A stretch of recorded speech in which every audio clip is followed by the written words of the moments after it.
game, like fast movement and skill, and breaks down the game really well. I love touch because it tests your speed, your passing, your stepping. It's all those things I love to do. That's why I love touch.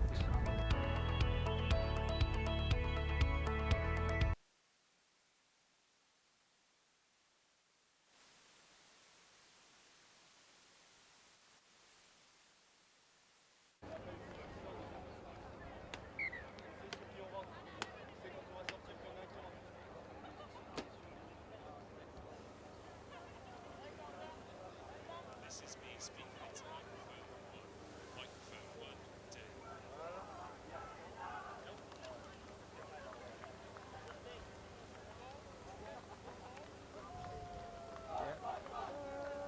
1 minute. 1 minute.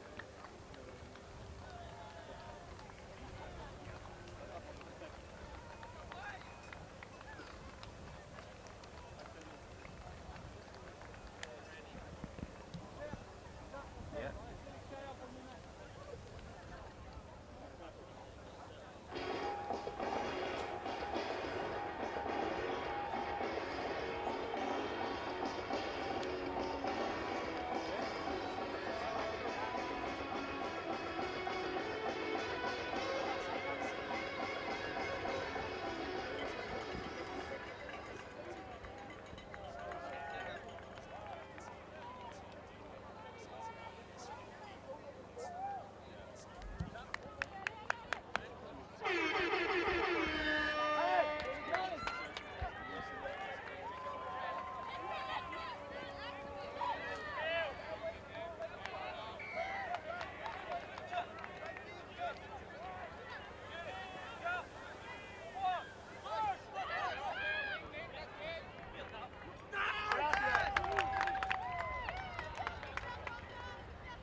Touch!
They've been clearing all over and they'll switch on and go through the back.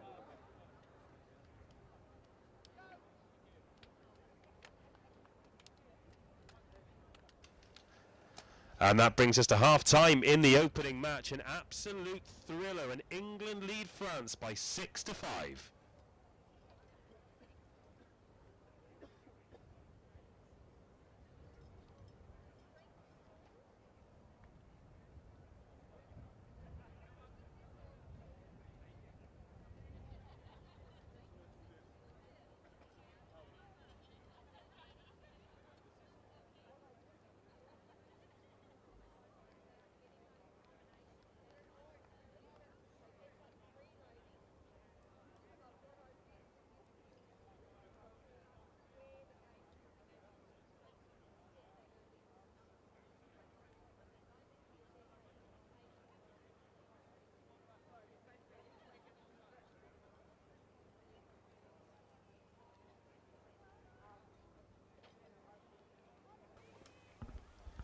Half-time here in match number 1 of the European Touch Championships. It's the mixed open competition.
Led in this match. He had a fascinating opening.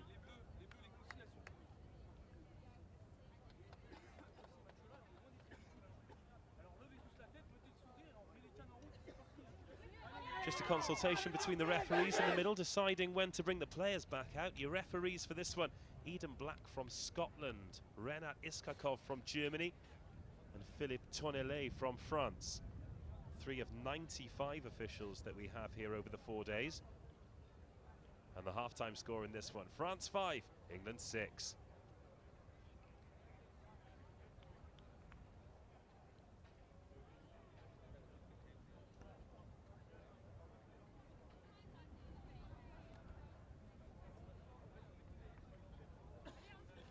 Well, for those of you that are just joining us, let me run you through the lineups for this one in the mixed open competition.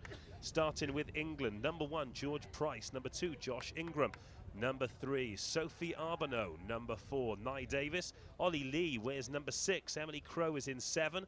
Olivia Ray in 8. Camille Shahardine in 9. He scored a touchdown in the first half. Alison Hogg wears 11. Shane Scott in 12. Samuel Missin is in 13. Charlotte McFarlane 14. Leah Cuthbertson 15. Jade Grantham 16. Ewan Armstrong is in 17, and Hamish Jones is in number 18 as the players take the pitch for the second half. Antoine was number 1 for France. Justine Estanisiao is in 2. Velay is in 3. Escoffier 4. Pin 5. Bouvier 6. Huber 7. Deblais 8. Raberin wears 9. Benjamin wears 10. Guigan wears 11.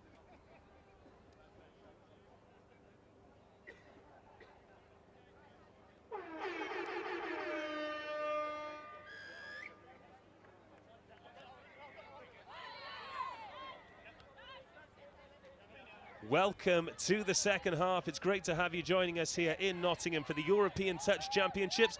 France attacking the line to your right-hand side and straight on the front foot. Currently 6-5 behind against England. Joining me for this one is Ben Powell. Ben, great to have you here. We've watched a great first half. What have been your thoughts as France take the first dive for the line? Referee shakes his head, and the score's been awarded, 6 apiece. Yeah, ball down there before the touch was made. It was a good first half. I think both teams will have gone into their circle talking about the error count. Coaches certainly will have been reinforcing getting those basics right, particularly close to the line. There's plenty of touchdowns on offer. Well, that gap through the two middles there.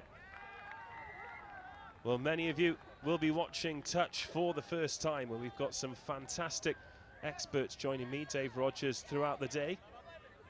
We will be talking you through some of the rules, but the most important one is the team with the most points at the end of the match escapes with the victory. And should England get home here with so many inexperienced players, let's just say, a lot of fresh faces in this mixed open side, to get this close against a good France team, that's a decent start to the competition, Ben. Yeah, absolutely. Both teams are at very different periods of their growth. France are coming off around 3 years together, actually. Whereas this England mixed open team, they've got 10 debutants coming into the European Championships, and they'll be looking to take a very similar team through to the World Cup. So both teams at different aspects of their development. Oh, beautiful ball that just goes to ground. It looked like it was on there for England for a second. Plenty of gaps on the right-hand side of the defence for France. Oh, and a mistake there. Coughs the ball straight up to England, and a real opportunity here. You spoke about mistakes in the half-time huddles there, Ben, and that's one that France won't want to continue to make as we progress in this second half. Yeah, both teams, I mean, the error count's already 3 between them. We're 2 minutes in, so they'll look to fix that. I mean, it's first game nerves, first game of the championships as well. We've got a penalty here for dropping early, and England have taken it quickly, and the touchdown's awarded. So George Price, quick tap, and he's through, and England regain the lead. England 7, France 6, George Price. Well, that's a couple of minutes rest for him, because he's taken that one quickly. France completely flat-footed, gone quickly, scored, and then run straight to the subs box to have a breather. Good work, George Price. So the French middles, they're discussing the outcome with the referee, and they need to be looking at the mark, because George certainly was. That'll really give England some confidence, actually. Buy them some time to relax a bit. Well, there are a number of competitions going on throughout this weekend. This is the mixed open, so we've got both men and women on the same team. We also have the women's open, the men's open, and some age group categories as well. Yeah, we're well represented in the age group categories, so women's 27s right through to the men's 45s division. Here come England, driving through the middle, coming towards the latter part of their touch count. Teams have 6 touches before they have to turn the ball over. That looping pass, just missing the winger over on the right-hand side. However, that's a smart play from England, because it means France at the furthest point they can be away from their subs box. Touch rugby played at such a hectic pace, it would be impossible to stay on for the entire half, so teams use their subs boxes, their interchange as well. Yeah, they try and rotate. Generally, coaching principle is try and get yourself into the sub box every 90 seconds. That's kind of the aim. Well, the ball's gone to ground from France there. As soon as there is an error, a forward pass, the ball going to ground, etc., and it instantly gets turned over. So you can see where France are really effective here in their midfield defence. Intercept there, but they're essentially beating England to the bend in that rock area. So it's slowing England's roll ball down, which is allowing France to get back in that line to then move forward again to initiate that next touch. There was an error there, and England have managed to get the ball back. I think they might have got away with one there. Yeah, so France have gone to intercept. It looked like the other French player had regained control, but the referees ruled in favour of the attacking team. It could have been an offside call as well. Well, the referees, there are 3 officials on each match. They'll be in white jerseys with black sashes. Let's call them sashes, shall we? From shoulder to waist throughout this competition. We've got live matches for you today, tomorrow, Friday and Saturday. We'll be bringing you 11 matches live from pitch number 1 today.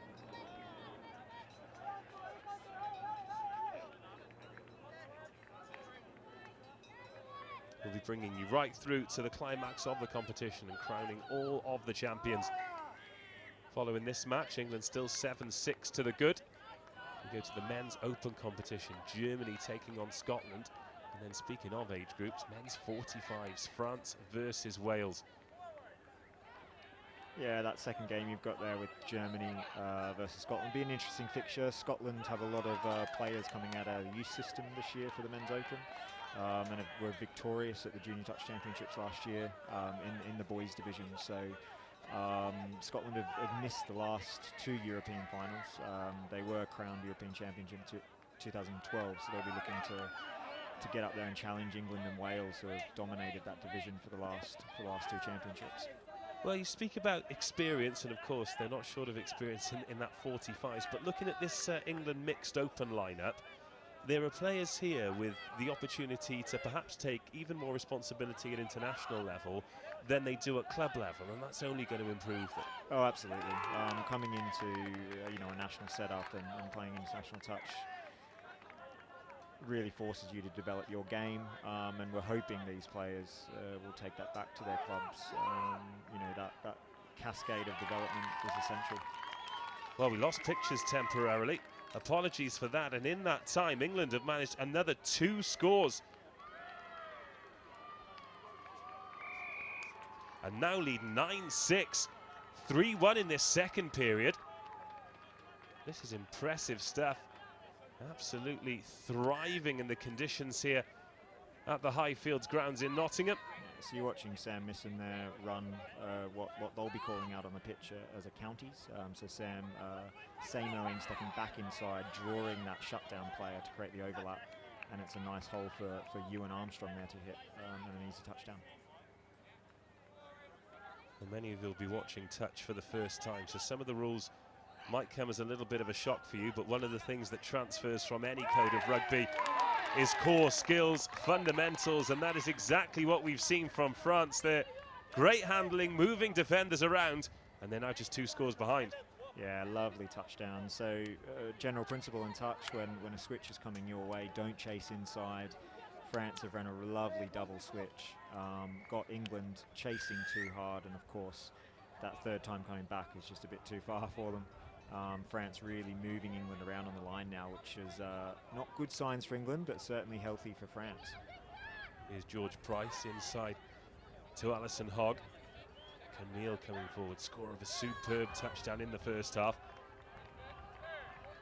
George Price moves the ball to the right-hand side. And this is something that might be unfamiliar to players who are watching for the first time, as Camille goes to again. Has he dropped that on the line? Yes, he has, says the referee.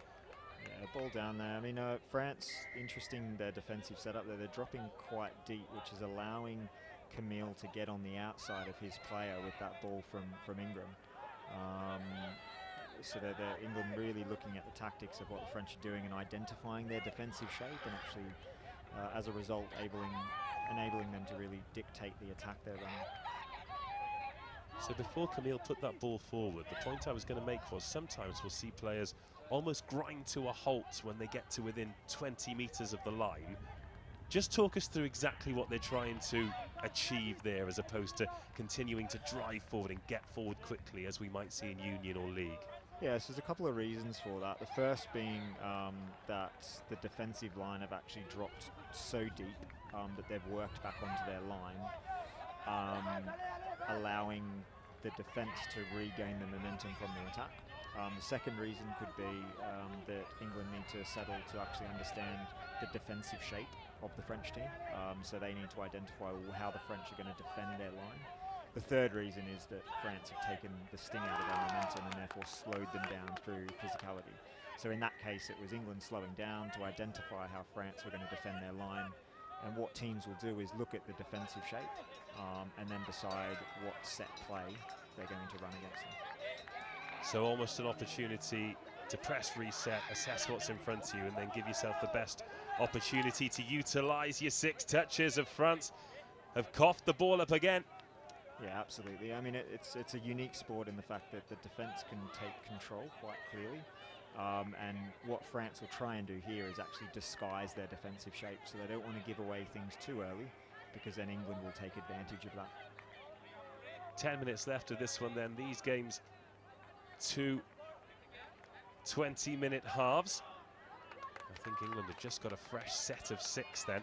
Sometimes it's difficult to spot the referees because they just drift out of sight. However, if you see them waving the fist above the head, similar to rugby league referees, then that's a fresh set of 6. It's a race to the corner here. But England win that particular one. Yeah, so the set of 6 should have gone England's way, and before that next touch was initiated. A beautiful bit of footwork there. Rosenthal for France makes it 8-9, back-to-back scores for them. Yeah, Rosenthal, excellent player. He plays in Strasbourg, very successful club in the French setup. He's been in this mixed open team. I think this is his 4th European Championships. Started at a very young age, but real heart of this French mixed open team. Well, lovely bit of footwork and great balance to get around the touch. Beautiful, particularly diving over that potential touch as well. It's a mark of someone who's in good form. He's just back from a very serious knee injury as well, so that'll do his confidence a world of good. Well, if you do continue to join us over the next few days, and I hope you will, you'll see some fantastic dives for scores. Sometimes from further out than you thought it was possible to do so, stretching every sinew to get over that line. Yeah, many techniques in the dive. One that we'll hopefully see a lot of this weekend, and certainly the grounds will allow, is diving in and really sliding that ball over the touchdown line as well. An interesting technique and one that's very effective. We've seen a dive for the line there. The referee takes a look, and the score's been awarded. Josh Ingram restores that 2-touchdown lead for England, 10-8. France will feel a little bit hard done by there. They were claiming the touch was in before the ball was down, but Josh Ingram, that big arm stretched out. Josh's a very experienced player, part of the Wigan Warriors set up here, and recent years they've won the National Touch Series in England, and he was part of the mixed open team in 2016 as well. 7 minutes remaining. Just so you know that our clock is only an approximation as France come for the line again, trying to slip that one out the back door, but the ball goes to ground. The reason the player didn't touch that down is if you go from half, then you are not able to score. If you go into that end zone, then you need to find a pass. If you're touched, it's a turnover. And that's one of the most exciting things about the game in attack, is when a half goes into that zone and has to try and find the pass. Very tactical, both in attack and defence, as England come forward once again. Stopped 8 metres short. There's that big pass off the right hand. Oh, and it's been dropped on the line. They'd opened up the defence. Most of the hard work was done. It was still a difficult take, but France let off the hook, and it remains 10-8. Yeah, I mean, really good setup play. That ball probably come a little bit too late for Jade. She was expecting it a little bit earlier, so it kind of started her dive. She did quite well to recover, actually. England very close to pushing that lead back out to 3. Here come France again. It's amazing how quickly this game can turn around. It's Antoine in the middle. Tries to isolate the wingers. A switch inside again. I think the ball's been knocked forward there. Referees touching first for France. Hubert. France running out of touches here. In fact, they lost count of the touches, and that was the last one. England turned the ball over. Yeah, really good turnover by England. They'll be working on that in the back end of this second half. The quicker you can turn that ball over, the better yards. You can see there, France, to get themselves out of trouble, they'll go through what we call a red touch there, a heavy touch, to try and get themselves back in a position where they can take control, but England have got on top. And another penalty there for a hard touch. So France are really suffering from that at the moment. They'll need to fix that in their box. Well, England now with a fresh set of 6 in between the half line and the 10 metre. A real opportunity now as we approach the final 5 minutes. That's the first touch. No mistake from England, and they turn the ball over. So moments to cast aside for both teams. Yeah, England are being called off the mark there, so it's an interesting one, particularly around the speed of play. But the referee's deemed the attacking player has not dumped the ball on the mark, and by that, where you get touched is where you have to dump the ball. So if you overrun that or overstep, you must go back to where the touch was initiated. Here come France again then. De Blaise. The ball inside, and then he picks it up at half, looking to work it to the right-hand side. Touch coming in from Missing. I think that ball had gone forward, regardless of the fact that it had gone to ground. And England survive once again, 10-8. Coming into the final 4 minutes. Remember, this clock just an approximation, so if your team's winning when it goes red, don't get too excited. However, if you turn the volume up, not only will we be a little bit louder, but you will hear a siren in the background. It's a rolling clock for all 8 pitches. They get a siren at the beginning of each half and a siren at the end. From England again, France going backwards in defence. There's the short pass, the dive for the finish, but the touch going in. If you are touched in the act of diving, then the touch counts. Yeah, that's a really good defensive shutdown there. So we talk when a player loses their attacking player as a defender, you essentially want that player outside you to come down and shut down for you. And the female link there for France did a great job at picking up young Sam Nissen on his dive. So again, if you're new to the sport, you'll have heard the word link there. There are 3 main positions on a touch field, 6 players on each team at all time. The 2 in the middle are the middles, then the players either side of them are the links, and then the players on the outside, a word you'll be more familiar with, they're the wings. Oh, and there's a lovely little shuffle inside. The touch was made, but it's going to be a fresh set of 6 here for France. Fantastic footwork from Montanat. France looking to slow things down a little bit now. They want to draw England off their line to actually give themselves an attacking platform. You can see England starting to identify their shape, pushing up their middles to make this touch. The 2 guys there in the mids. A really good touch there from Leah Cuthbertson from the link position. Rosenthal trying to put it wide early. That's gone to ground. Just needs sensible touch rugby from England here. Should be enough.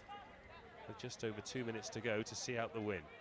Yeah, you can see England here, really good game management. You'll notice very few mistakes in the last 7 or 8 minutes from England, which has actually coincided with them getting back in front in the game and on top of the game as well. I think both coaches certainly reflect on that as they go in, as there's not been too much between them.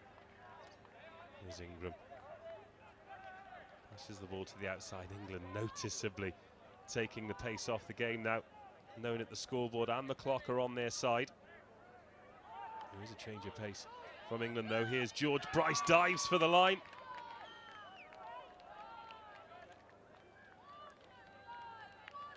Well, 2 match officials having a discussion here as to whether it was touchdown or touched first. And they've gone for touchdown. England 11, France 8. George Price once again. And England making their way towards an opening victory. Yeah, touch seemed to be initiated there, so I think what the referees have identified is that player who's initiated the touch was actually offside, so that means they haven't got back to the line in this case and got into an onside position before they've moved forward to initiate the next touch. The referee will call you back a minimum of 5 meters after every touch, and you can't initiate the next touch until you've been in that onside position. George Price taking advantage and England extend their lead. Well, time running out here for France. If they're going to get anything from this, they must score surely with the next phase of play. Here's the opportunity, the drilled pass out to the right-hand side. Goes to ground, they turn the ball over once again. And I think their overwhelming regret from this game, should the score remain the same, is they need to be more clinical and they need to make less mistakes, this France mixed open side. Yeah, absolutely. They're creating the opportunities, they're getting in the right positions, they've got a lot of flair and skill to their game, but they just need to be more clinical. I mean, you'd expect that game 1, day 1 of a major championships. So good foundation to build on for them, but England deserved leaders at this stage. England setting up here with a backdoor play, so you've got a sweeper coming around trying to create an overlap. Well, there goes the siren, there goes the referee's whistle, and match number 1 on pitch number 1 finishes England mixed open 11, France mixed open 8. dream start here for the host. We talk about France needing to be more clinical moving forward, but how do you think England will feel about this performance? Yeah, they'll be pleased. A win's a win at this stage. Their coach, Justin Conway, very methodical in what he does, so he'll be going through where improvement's needed. But I think if you're talking about completion, if you're talking about errors that you're making, then actually you're in a quite healthy position in the early stages of a championship. Likewise for France, you know, they'll go through where things went wrong for them. Again, a lot of their issues were actually caused by themselves. So whilst they'll be disappointed with the result, they should be filled with confidence moving forward. It's great to have so many of you watching. Let us know where you are watching from, and of course if you're new to the sport, let us know if you've got any questions as well. We'll be bringing you every match in the competition from pitch number 1. There are 8 pitches in perpetual motion. You can get in touch on social at England Touch is where you can do that. And if you do have any questions, if you'd like to let us know where you're watching from, then get in touch and I'll do my best to get them all answered. Of course, I've had Ben Powell next to me for this one. We have Hannah Crisp next to me for the next match, then Greg Cropper, so a whole host of experts in this fantastic sport. And it's a huge championship, and it's kind of the beginning of the culmination of what's been a lot of hard but quite exciting work for the Federation, Ben. Yeah, absolutely. I mean, we're delighted with England as a host nation, the venue, the setup, the exposure the game's getting. This is our biggest ever Euros.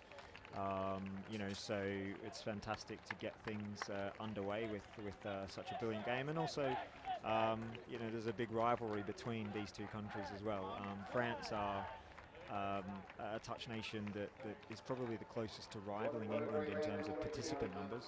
You know, and they're constantly pushing England, Scotland and Wales, the more favoured nations, harder and harder each year, so it's great to see them kick things off for us on field 1. England 11, France 8, full time here. As I mentioned, we've got 11 live matches for you today. Next up, Germany versus Scotland in the men's open, then France versus Wales in the men's 45s category. We're just going through some highlights here. 19 touchdowns in this opening fixture, 11 of them for England. Next up, Germany versus Scotland.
One minute. Official 1 minute.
Welcome to Nottingham, welcome to Highfields, and welcome to the European Championships 2018. This is the second match of 11 we're bringing you today. Scotland straight on the front foot against Germany. This is in the men's open competition. If you just tuned in, then you missed the opening match, England versus France in the mixed open. England 11-8 victors on that occasion. Germany on the ball now in the black jerseys with the yellow trim and the red numbers, attacking the line away to your right. 2 20-minute halves in this group match. Scotland picking that one off, but in an offside position, so that'll be a fresh set of 6 for Germany. Touch rugby, of course, a sport in its own right, but there are comparatives.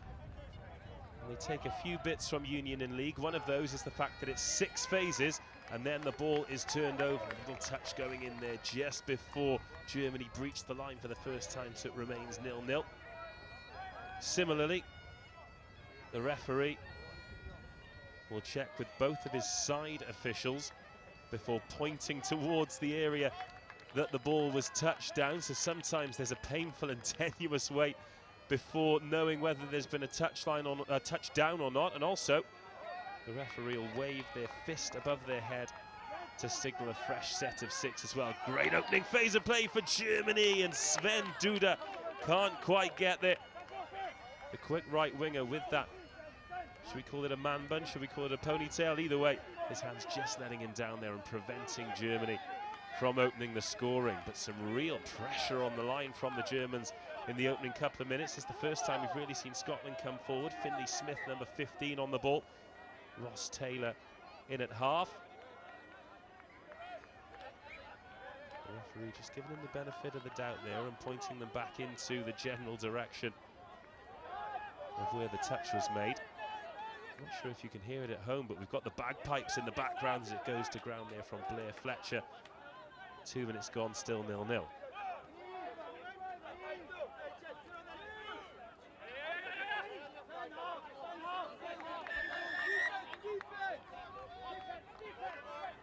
Germany just driving towards their substitutes box. They're rolling subs throughout this one. I expect players to do about 90 seconds of hard graft and then take a breather. And it's perpetual motion. Unlike football or rugby union, the game doesn't stop for replacements, for interchanges. So it's important to do those at your own pace. Drive towards your box and don't leave your team short. Here are Scotland. That's a beautiful pass off the right hand, and that's the opening score of the match. Scotland 1, Germany 0.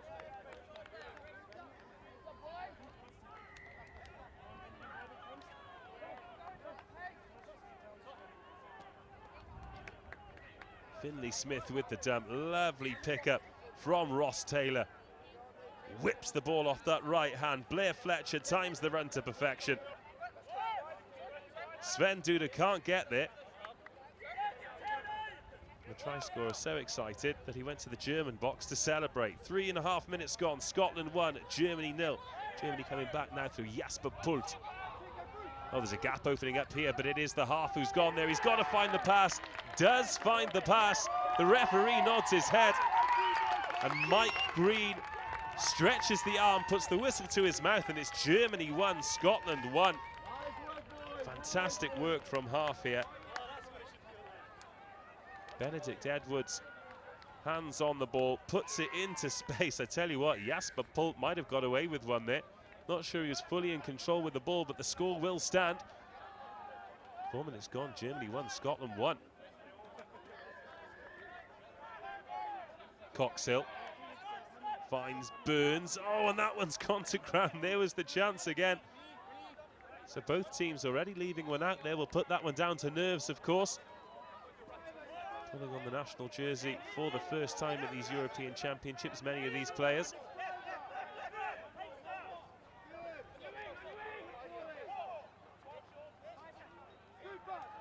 Here's Ibet. That's a mistake. Every time the ball goes to ground, it does get turned over. It's Callum Sreenham wearing number 6, in at half there with Steve Coxhill. Finlay Smith wears 15 and Blair Fletcher.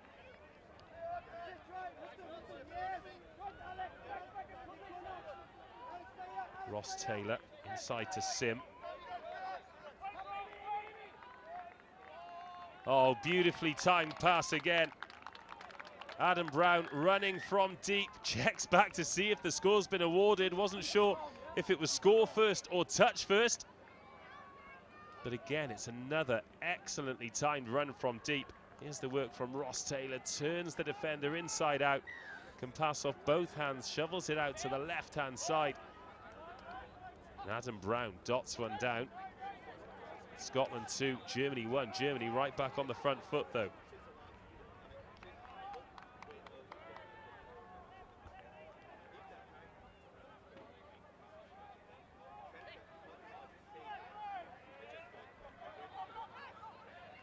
Step inside and the touch made. That was the 6th touch. So the ball will be turned over. And Scotland having to attack from deep. The first touch, ideally. You want to be as far up the field as you can. Well, let's have a look. Is the referee given a firm touch there? No. Stepped over.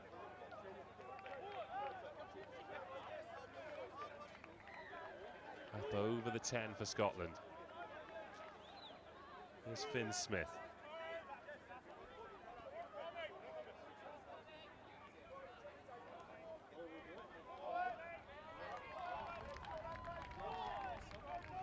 Ben Powell stepping back into the fray and co-commentary as we have a dive for the line, but 5th touch, says the referee. 2-1 Scotland. Great to have you back, Ben. Thank you. Good defence there from Scotland. The middle stepping up off his line to initiate that touch before the dive could take place. It was really effective. If anything, creates the perception for the referee that you're making that touch before a ball could be grounded. Well, Germany having to attack from deep this time, and look at this for a turn of pace. It's going to be a race for the corner. It's going to be the score of the day, Linnart Palm. Well, where did that gap come from? Remarkable finish from Germany's number 13 to make it 2 apiece. And as soon as he got sight of open space, he pinned back his ears. Marvellous score to level things. Yeah, Germany working their drive towards their box, and Scotland just seemed to have dropped off in terms of moving their defensive unit across the field to cover. They had one Scottish player there in position to chase, but just didn't have the legs. Well, they were trying to get straight back into things then. It's Ross Taylor doing that work at half. Chillingworth was number 3. Taylor in again, driving towards the line, needs to find the pass now. Gets it away. Has the touch made? He's missed the touch there, so really good work from the attacking player to pull away from his defender, create some space for himself, and finish that wonderful scoop off from Scotland. But it was Cameron Hart who managed to find space. Look at this from Ross Taylor though. Spots that huge gap there. Now it's up to somebody else to find some space. Cameron Hart's the man. 3-2. Yeah, so often when a player scoops through there, they'll call a mirror defence. So you want to pick the player that you should be defending and mirror up on them to limit the ball carrier's attacking threat. And wonderful work there from the Scottish players to lose their defenders. Scotland rushing up to make the touches there. Alexander Rivet, ball in hand. Tia Tiu is number 14.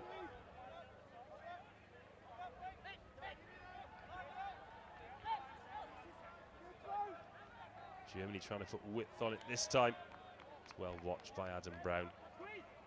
Didn't commit to the catch, didn't want to risk knocking it on.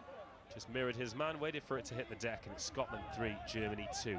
9 minutes of the first half gone. Yeah, Scotland picking up some good yards early on, third touch up to halfway, so give them a good platform as they run into the German line now. It's Finn Sim with the dump. Lewis Burns picks up. Sharp on his feet as the Scotland number 12 manages to evade the touch there as well. Still ball in hand, Burns. Now there could be a 2-on-1. They might not need a 2-on-1. The referee says no touch, and it's 4-2. Yeah, the German defenders there will be frustrated with that. They just stood off Burns there, number 12 for Scotland, let him dance and created that overlap on the outsides, a bit of a nothing touchdown. So they'll be annoyed with themselves and frustrated with that one, but really good work, taking advantage of what's in front of you there from Scotland, which is great to see. Just looking at that dive there from Cameron Hart, usually when you associate a dive, you think it's somebody going straight forward, but he's actually continued to drift there to take himself even further away from the would-be defender. Yeah, so he'll be there and attacking that dive, and he'll assume that the defensive player will also dive for him. So what he's doing is he's diving away from any potential touch. A very effective way to dive, but we're talking millimeters here sometimes for a touch. Any part of the body can be touched, and that brings that ball back for a roll ball. Just over 10 minutes gone, so just over halfway through the first half. Germany 2, Scotland 4. Scotland certainly looking the more comfortable of the two teams. Just as I say that, they make a mistake and cough the ball up. Yeah, I would compliment the referee there on identifying that drop ball. It's very hard to see at the ruck. You got where that roll ball occurs, we refer to that as the ruck, and you've got feet, legs, bodies in that area. And the referee's done a fantastic job, but Germany will look to capitalise here. Here's Palm in those yellow boots. Lemmer in at half. Palm again looks to float that one outside. The winger comes onto it, but the touch was made. Scramble defence there from Scotland. Of course, from this angle, you don't quite realise how wide a touch pitch is and exactly how much ground you have to cover. Yeah, 6 players, 50 metres to cover in terms of width and 70 to cover in length. It's deceivingly big out there, and the margins can be very small as well. So, and I think you don't realise how wide it is because the defensive effort from these players is so good, but so is the attacking as Lewis Burns drifts through the gap. Germany, well, they don't know how to deal with his footwork, and it's Scotland 5, Germany 2. Yeah, Burns there getting Germany on their back feet and forcing them to retreat. So 13, he's come up, he's caught flat-footed, and Burns has got around him. They're not sure how to deal with these quick feet at the moment, so they'll have to address that in the box and hope that this game doesn't get too far away from them before the end of this first half. Well, Lewis Burns, the young man, causing Germany all kinds of headaches in these opening 12 minutes. The Scotland side having got a score behind early on, have responded incredibly well. Germany 2, Scotland 5. Yeah, I mean, Germany will be happy with their start. I think it's safe to say that Scotland will be the fancier nation here, and a good touch in defence there. Ben Edwards for Germany scooping through from half. Jasper Pult was the man there. He's one of the tallest players we'll see this weekend, that's for sure. He'll take the roll ball. He was a player touched, and Ben Edwards in at half. Here is Pult. Tiu fumbles that and manages to get it away. Really worked, well worked touchdown there. So the sweeper come around to create that overlap, and we've got the German link there hitting his hole nicely to finish off. Anthony Pangnanavong with the finish. So you can watch the sweeper. He's created the overlap. He's got those 2 defenders working hard, and then it's an easy draw and pass there to finish off. A really well worked move. They'll be happy with that execution as well. That's straight from the training pitch for them. Well, in the previous match we spoke about the similarities in touch and other codes of rugby. Essentially the fundamentals. If you can draw and pass well, then you're going to have success in touch rugby. Well, that's it. And there you go. It's moving into a space, drawing those defenders in, because once you've drawn 2 defenders, it's going to leave an attacker free somewhere else, and Scotland exemplifying that for us, and hitting straight back to bring their lead back to 3. Yeah, thank you for that, Scotland. Scotland 6, Germany 3, 14 minutes gone. It's match number 2 on pitch number 1, the showpiece pitch here at these European Championships 2018. It's been pretty lung-busting stuff end to end, but Scotland a lot more clinical than their German opponents, and that has exemplified there. Germany with the opportunity to launch an attack on Scotland's line. Instead, the ball goes to ground, and Scotland can attack from deep. Yeah, the Germans, they're favouring that backdoor sweeper play that they scored off just before. This time, Scotland have got up quicker off their line to actually put the German attack under a bit more pressure, and forcing the error there. It's a shame that's gone to ground from Burns, because that was a really aggressive drive from Scotland. They'd made good meters and they had touches spare.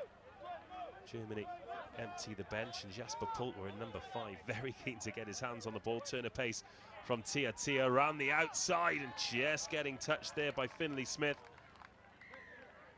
Just looking to split the link and the winger through the middle, but the inside man doing his job in defence. Yeah, Scotland will be talking to each other here. I mean, Germany, until they really get to sort of 5 to 7 out, they're not putting the Scottish defence under a huge amount of pressure, so communication here is key. Ben Edwards with the long ball, and good defence there from Scotland. Sven Duda was more concerned with the dive than the catch there. Looking for the glory before before making sure it's in your hands. However, it is a game of small margins, and a lot of the time you have to do these things simultaneously. Scotland get up over halfway through Chillingworth. There's Taylor in at half again. He's done some really effective work from the ruck area so far in this match, and here he goes now from half. Perhaps done with one more pass, but Chillingworth, some good footwork, avoids the touch, and Scotland can go again. Taylor, little touch there from Chillingworth, on to Fletcher. Regal handling from the Scots to make it 7-3. Yeah, Ross Taylor, very experienced head there for the Scottish Men's Open. Been around for a number of years for them, and he's doing the same thing over and over again. You'll see him pick up from half, run short side, look to draw the defence into an overlap, and a really nice long ball there with a nice little touch. And the wingers finish that beautifully as well. It's quite hard to adjust yourself when that ball's being tapped in mid-air as well. So I think that finish is a lot better than we're probably giving it credit as well. Well, I'm not sure how deliberate that touch from Chillingworth was, but he'll be claiming it in all the post-match conversations. Oh, a little dummy there to buy some meters from Alistair Gossett. Gets the ball back in the middle. Pretty heavily strapped left calf, and I think that's one of the things that's underestimated, is exactly how fit you have to keep yourself here. As we have a dive from the line, the touch has come in. Mike Green spots it, the eagle-eyed referee. And up to, well, over 10 games for some of these players over a 4-day period as Scotland put the ball to ground. It's a big ask physically. Yeah, it's a massive ask, particularly if this is your first major championships. You know, day one is usually the worst because it's hit you like nothing that's ever hit you before, particularly at this level and this intensity. But, you know, all the players are well prepared. They've been training, some of them close to 12 months now for these particular championships. So, you know, they're well prepared physically, mentally, emotionally, and they'll be looking to give themselves the best opportunity to deliver on the pitch. Oh, that's been turned over by Scotland. Now we could have a race for the line here. I'm not sure if Gossett backs himself for gas. No, he doesn't. Instead, he's going to gas his way to the subs box. However, Germany missing the opportunity to score, and Scotland back on the front foot. 7-3.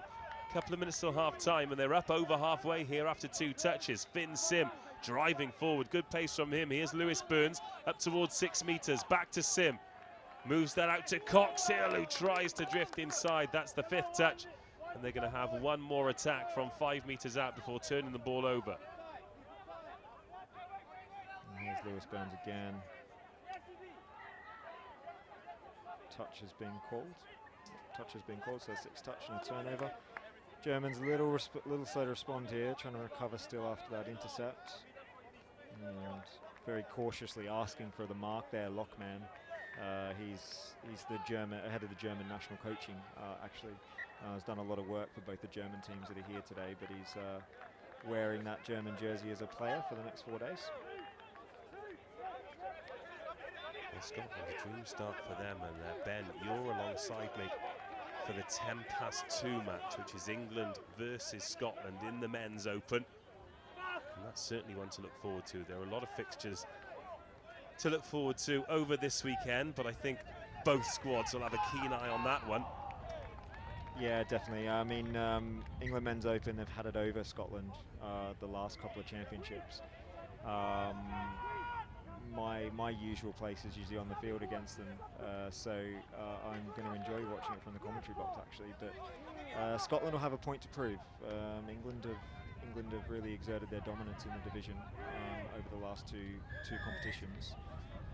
So, you know, they'll be well prepared for what England have got to throw at them, but as always, England are going to be exceptionally prepared for what their opposition's bringing as well. But I think we've got a real treat on field one. Well, there goes the siren. This will be the last play. Scotland going to try and keep it alive, Fiji style, and get a score just before half-time. That's exactly what they're going to do. Cameron Hart finds the gap, so at half-time, it is Scotland 8, Germany 3. A superb performance from the Scots. The ideal start to the competition. We'll be back with the second half, but before the competition, we had a chat with England player George Price. George Price, co-captain of the England Mixed Open. A good win against France in round one. Must be happy with that. Yeah, very happy. It's really, really good for morale at a 4-day tournament to start off with a win. As a new team, it's really, really good for morale, yeah, for sure. We under much pressure going into this? Much pressure probably as a team as well. Mixed Open carries a good pedigree with it as a team, so we've had to come into this tournament and perform well. To get the first win, like I say, is really good for us. France has been a bit of a bogey team for England in this division, so when you're going into the game first up, what are you saying to the crew before you run out and play? Yeah, for sure. We practice what we preach, really. We've been training really, really hard at certain plays, and obviously we can't let them dictate how we play. Even though they maybe run around slightly differently to how we play, we have to play our platforms, and we did that, so it was good. As far as the whole tournament's concerned, to be on home turf, pretty special. Pretty special, yeah. And first co-captain, I really can't say anything more about the team. They've done really, really well to get where we are, and really, really good for all the support we're getting from a home crowd, for sure. So you've got another couple of games today. So what's the drill now in terms of you've just been having a bit of a stretch, but what comes after? It's literally rehydrate, refuel, get more food down. We're not on until 25 to 5, so it's quite a wait. We'll probably go back to halls, chill out, make sure we get away from it, because a 4-day tournament, there is a lot that can happen, a lot can go on. So yeah, get away from it, chill out. That's what we'll do. George, congratulations. We'll see you later. Thank you very much. Right.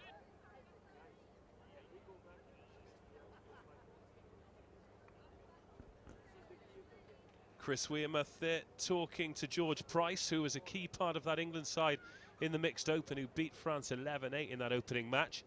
Just taking a look at this Germany squad then, 1 to 16. Those are the 16 who are trusted with 4 days of hard touch rugby.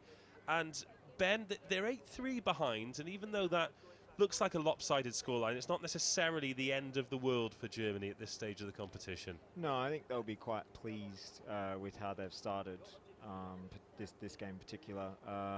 You know, when we look at certain nations, some are more experienced than others, and you'd certainly put Scotland in that more experienced category. As I said, Germany will be pleased. I think as well that just the nature of the touchdowns that Scotland have been scoring, they're easy fixes for the Germans in that they're switching off at critical points. So it's something they can fix to address those issues. Well, let's take a look at the Scotland team then. They're 8-3 to the good. There's a lovely blend of youth and experience in that Scotland side as well. It's paid dividends so far, but they will have expected to win this game going into it. Yeah, absolutely. I mean, Germany have certainly given them a physical battle, which is kind of what you want game one, and Scotland will have been prepared for that. Monica Wallace, their coach, she's extremely experienced, and she won't be taking any game for granted. But you know, she's got her boys doing an outstanding job at the moment, and they'll look to maintain that momentum and that experience that's going to count for a lot in the next half. Scotland 8, Germany 3 in this one. It's the second of 11 live matches we'll be bringing you today. Next up, after the second half, we'll pretty much be going straight into the third. It's France versus Wales in the men's 45 competition. But moving towards the second half of this one, Ben, what do you think both teams will be looking to get from it, other than obviously the win? So for Scotland, they'll be looking to reduce their error rate. They have had a few errors, few forced, few unforced. For Germany, it's that maintaining concentration. They'll be looking to maintain what they're doing.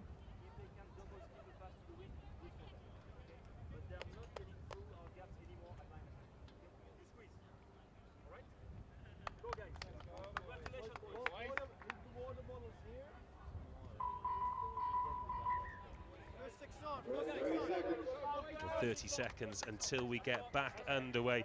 Germany there in the bottom part of your picture, 3-8 behind.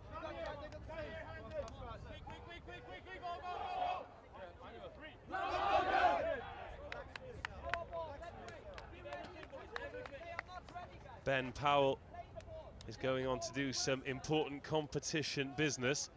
So joining us for the second half of this competition is Eric, the Federation President. Eric, great, thank you for joining us. You've got a big smile on your face. How's today gone for you so far? Very well. I am really happy the way the games are played, and no, it's very good day. Well, Germany on the front foot straight away in the second half, but they've coughed up possession there, and Scotland get their hands on the ball.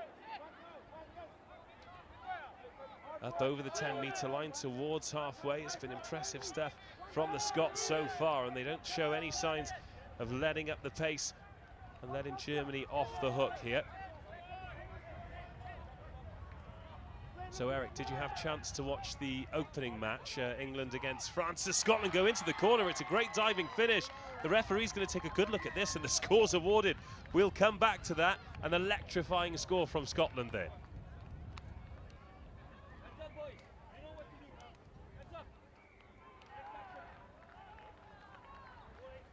So there goes the dump, working it towards the left-hand side, creating space. The German defender, Herrera Martin, couldn't get there. And that makes it Scotland 9, Germany 3.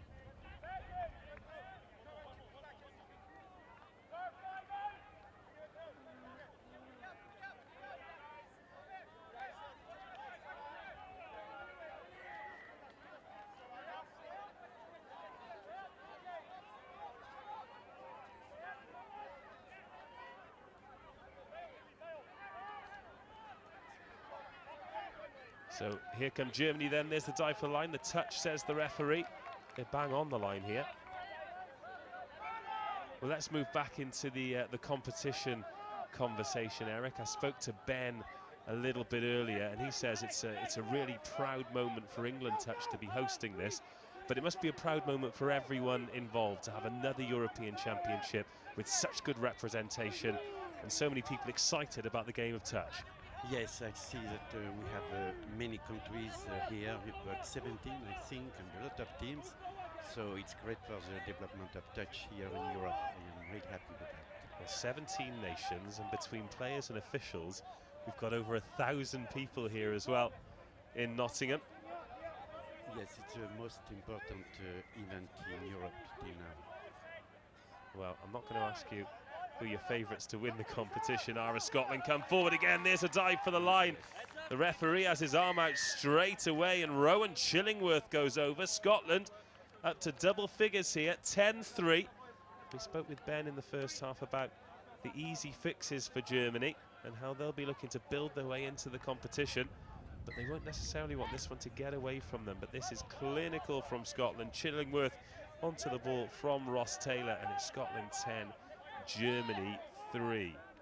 Oh, we've got a little bit, well, I thought there could have been an injury over there to Callum Sreenan, but he's up straight back on his feet, and Mike Green, the referee, says there's a touch there, so Palm takes it on for Germany. There's Linares, but no, the ball's gone forward, and Scotland can come forward once more.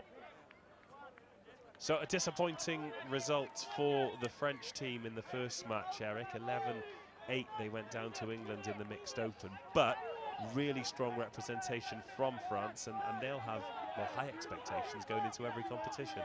Yes, but this category, you know, mixed open, is made with really young players, so I think it's promising for the future.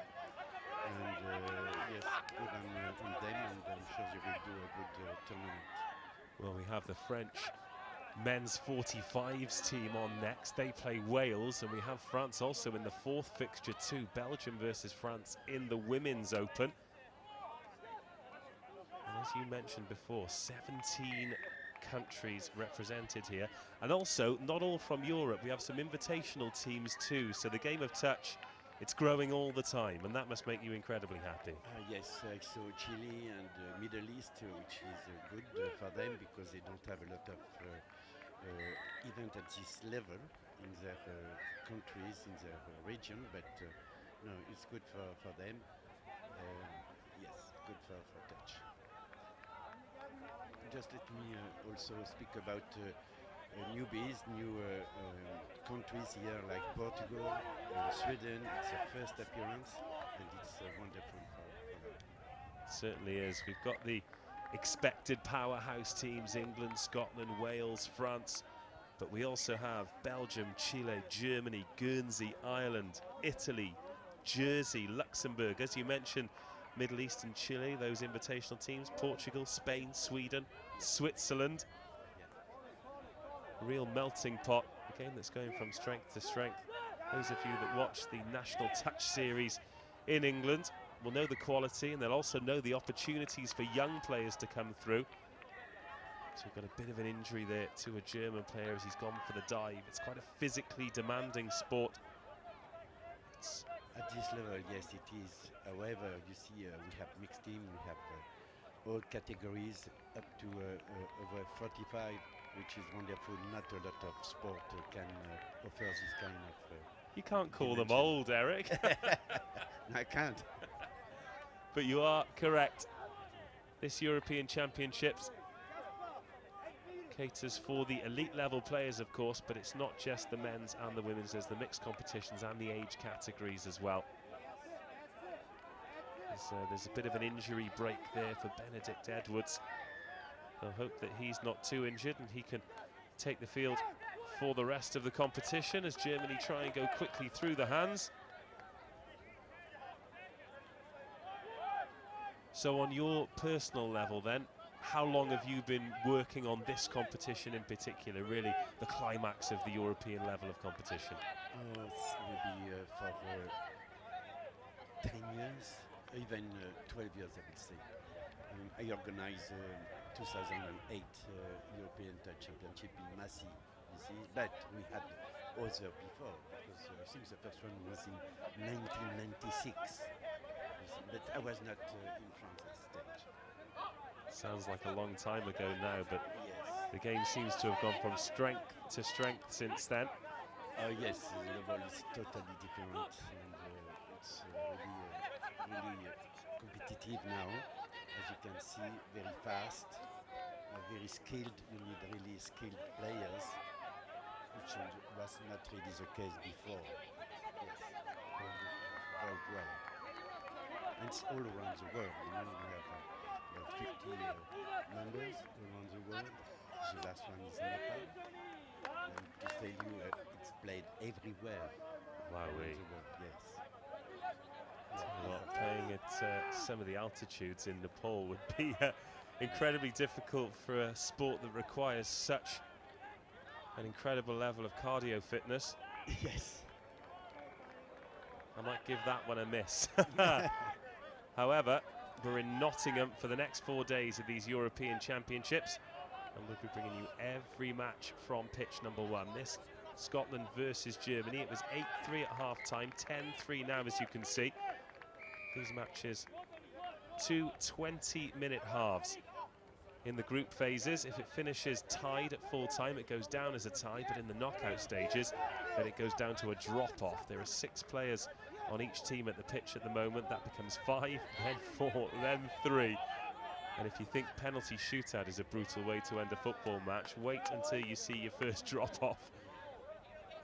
It's quite spectacular, yes. And of course, these are the preliminary matches in the pool phases. We'll be keeping you up to date with results from around the pitches. 8 pitches in perpetual motion here at these European Championships. Yes, beautiful venue, I must say. It's, the grass is good, the infrastructure are excellent, and the organization is really wonderful, really excellent. Well, we've got a score for Germany here, and they needed that as well. Scotland were just threatening to run away with it. I think this will be a comfortable victory for Scotland, but Germany need to take some positives to build into the competition. So Germany 4, Scotland 10, and we are here in Nottingham. So if you're watching at home and you're wondering what you can get up to for the next couple of days, then come on down. We're at the Highfields facility, easily accessible from Nottingham city centre, just off the M1 for those of you driving, as we've got a dive for the line there from Finley Sim. Score's not been awarded. An entrance is absolutely free, which for European Championships I think is a huge testament to the organisation. You paid compliment to them, Eric. I've been at all the National Touch Series so far this season, and England Touch are very proud to be hosts of these European Championships, and by the looks of things they've done a fantastic job already. Yes, they do, thanks to ETA, English Touch Association, Greg Cropper, and also to Kevin Hales, tournament director. It's, I know, the commitment we need to reach this type of level of excellence. And yes, it's very, very good. Looks like it could open up on the wing here for Scotland. There's a dive for the line. Blair Fletcher's the man. Well, was the ball touchdown or was the player touched? There is a conflab between referee 1 and referee 2, and we go back to halfway. Scotland have scored again, and they really do look dangerous when they move the ball out quickly to the wings. Scotland 11, Germany 4. Yes, what is interesting this year, it's in this category you have a lot of under 18 years old players who are making their debut. And it's very interesting because it's, with the grassroots we'll be able to expand, to develop our touch. And today we can see even in Scotland, England, all the big countries, they have integrated, they are involving young players, which is good for the future. And what a proud moment for all of the players to represent their country, regardless of age. Yes. I was speaking to Nick Heath earlier. He's representing England in the over 35s this week, and it'll be his debut, the first time he's pulled on an international jersey, and he's incredibly proud to do so. Hopefully Nick will be joining us in the commentary box a little bit later as well. Have you seen we have maybe some teams, they have family, like Chile, you know, they have mothers, they have sons plural, and father play in the same team. Well, that just shows what an inclusive sport it is, doesn't it? Absolutely. It Yes, is you're right. never too early or too late to play touch, as that's lovely footwork. Finley Smith glides through the middle, finds the space between German defenders, and Scotland disappearing out of sight here. It was 8-3 at half-time. It's 12-4 now. Let's take another look at this one. Short ball from the half. Germany, Good vision, yes. well, they're at 1s and 2s in defence. Lockman was trying to organise the people outside him. With that, Finley Smith stepped inside. Marvellous stuff, 12-4. Germany coming straight back, though. Don't think the referee likes it. So forward pass. Mike Green spotting the forward pass, so Germany thinking they were closing the deficit, but Scotland have made the mistake, coughed up the ball. About 6.5 minutes of this one remaining. It's the men's open competition. We move on to the men's 45s next. You'd think it'll be played at a different pace, but the fitness level of those senior players, quite remarkable. Beautiful shift inside. Finish comes in from Felix Lemmer.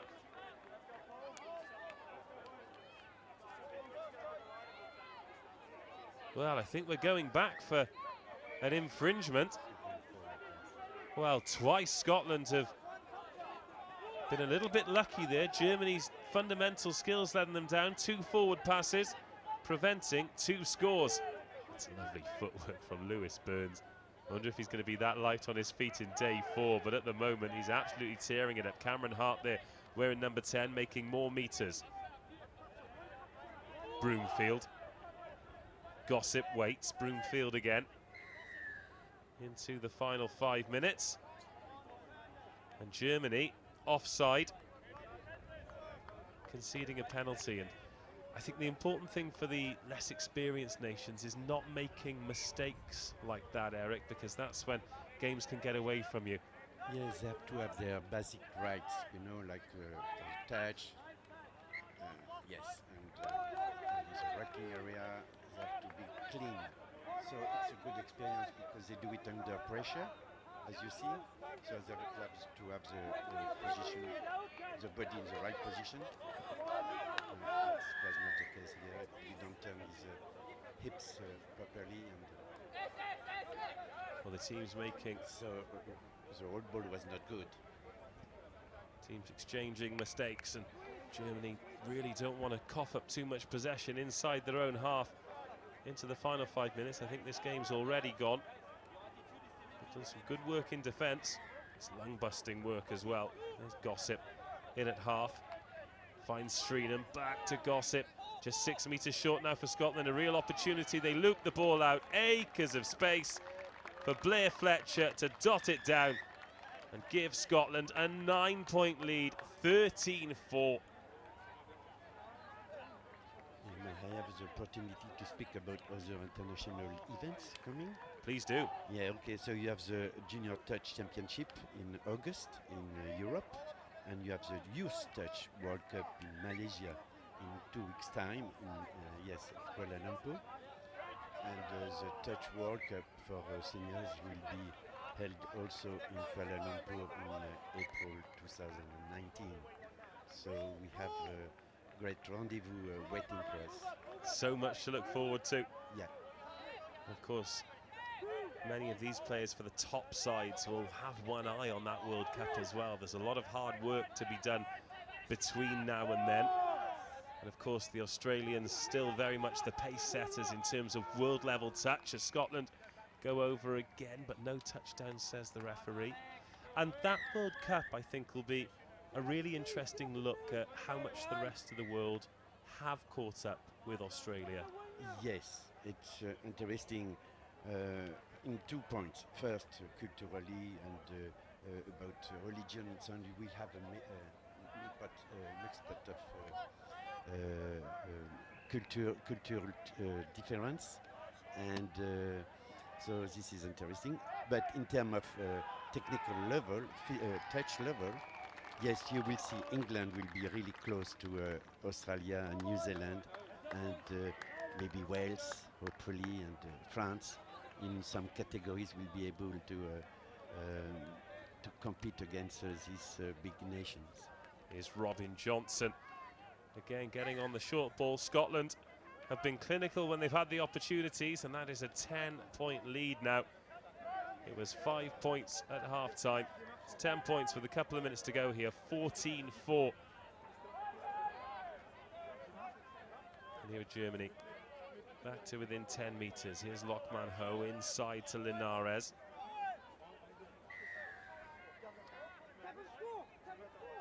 We're going to have another go at it here.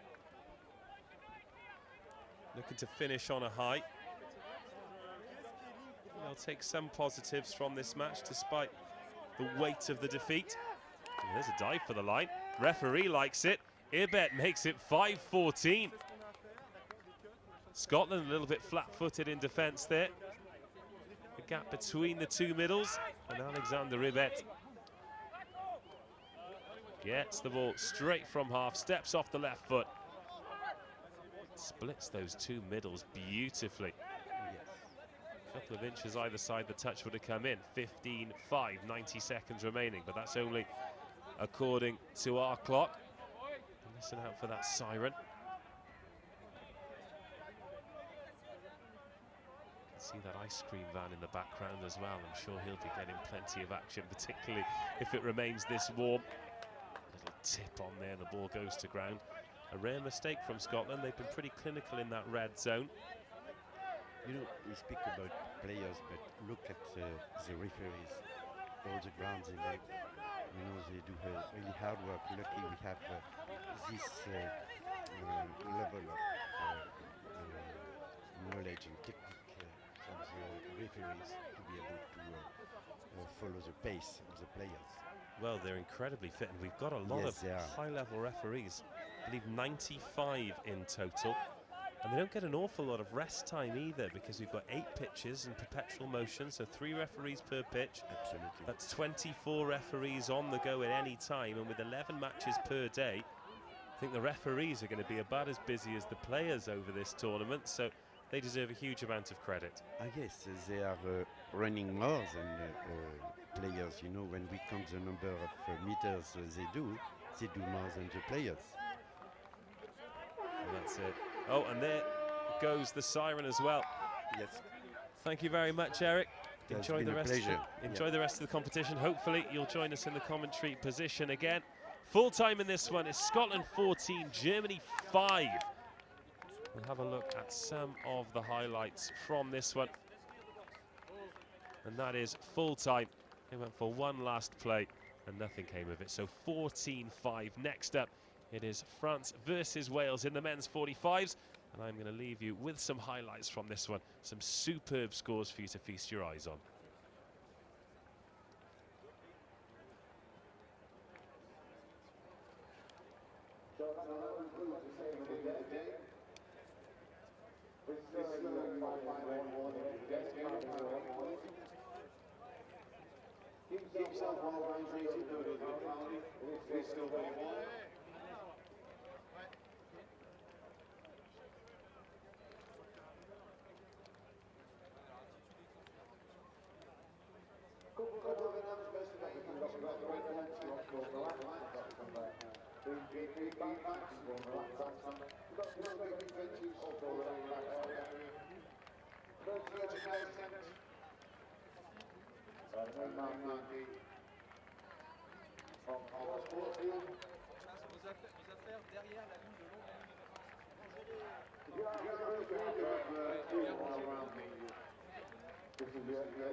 So the touch is the equivalent of a tackle in rugby union or rugby league.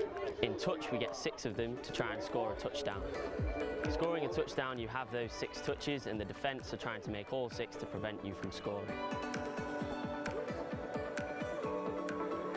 You can also touch clothing, boots, legs, wherever in order to create that touch. You can have such thing as a hard tackle or a hard touch, which is where you put too much force into the touch. A heavy touch can be made by the attacker or the defender as well. The attacker putting too much force on the initiated touch, or the defender putting too much force into the push of the touch. An attacker can either initiate the touch to stop the defence from making it, or the defence can make the touch themselves. The attacker can make the touch to make a better roll ball and to keep the momentum in the attack.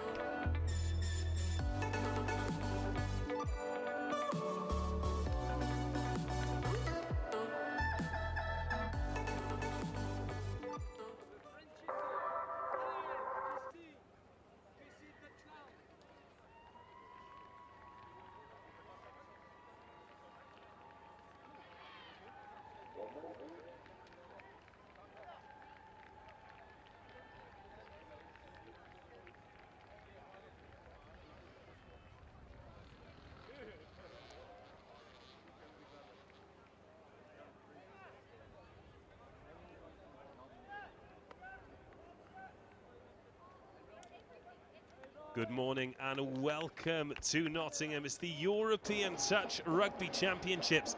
Match number 3 of 11 we'll be bringing you today. And we move into the men's over 45s competition. France in the white jerseys with the red and blue trim, attacking the line to your right-hand side.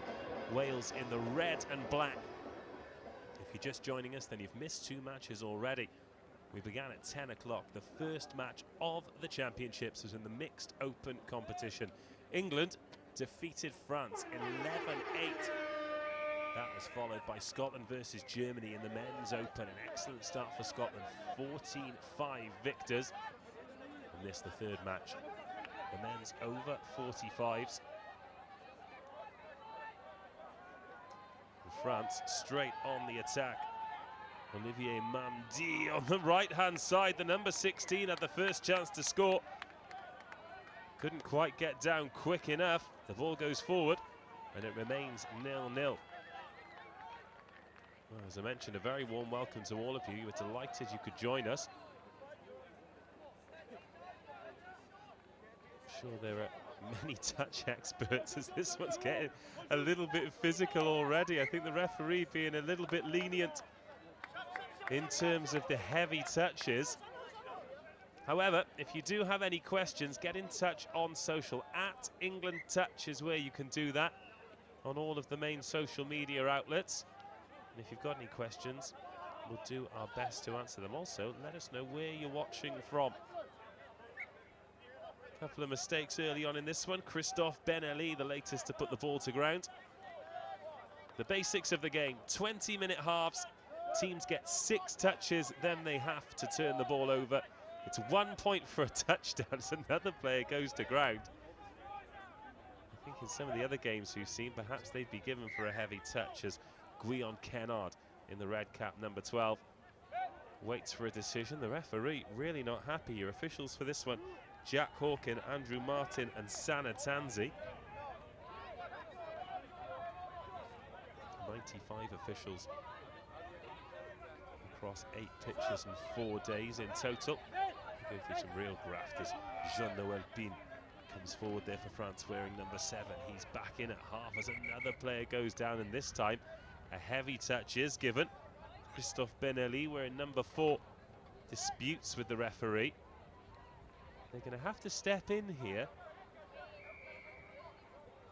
because they don't want much needle to go in, and in fact the penalty has gone France's way. Christophe Ben-Ali initiates the touch. In comes Chablos. Francois Latilade. Chablos again. Communication key. And France's number 1, very much a communicator.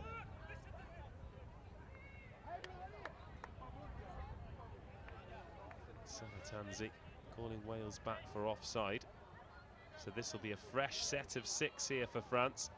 Huge opportunity, dive for the line on the first. Ben-Ali gets the touch, so that will go down as 1. 5 to go. Ben-Ali gets the ball back, looks inside, goes a little bit netball start to Chablos.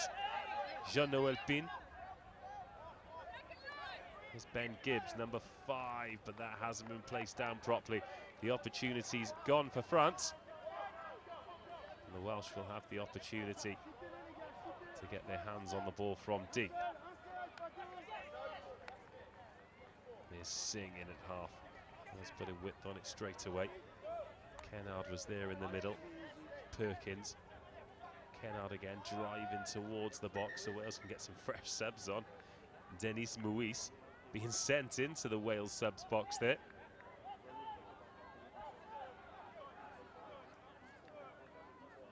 This one being played at a marginally slower pace than we've seen thus far from the fresh-legged whippersnappers. There's Mark Enoch, shifts that. Oh, lovely footwork here from Wales. And the touch had been made. And the ball not played from where the touch had been made, so France can come forward once again. Mark Singh. Big, strong player, Singh, and looks to impose his physicality on a game. There he goes again. He's going to get pinged at some point, and the referee puts the whistle to the mouth, and Mark Singh, rolling back the years from the 15s pitch, he's getting another talking to here.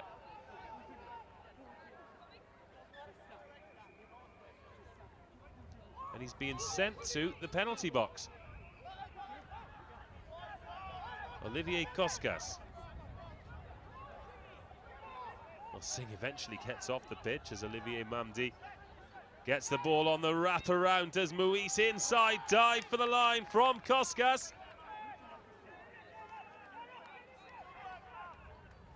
Thought he'd scored.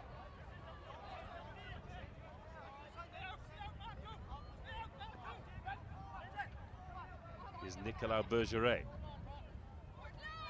Dots that one down. Lovely one-handed pickup. And on the last touch, France not able to get the ball away. David Georget looked for that inside pass, as is so typical of French sides.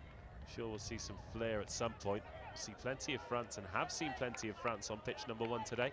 They were first up in the Women's Open. You see them here, they're playing in the Women's Open against Belgium in the 12:30 tap-off.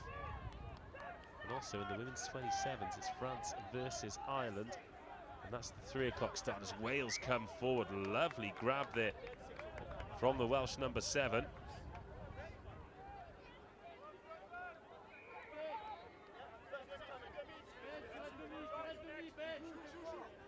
Wales perhaps guilty of being a little bit heavy in the contact zone. French player goes rolling around on the ground.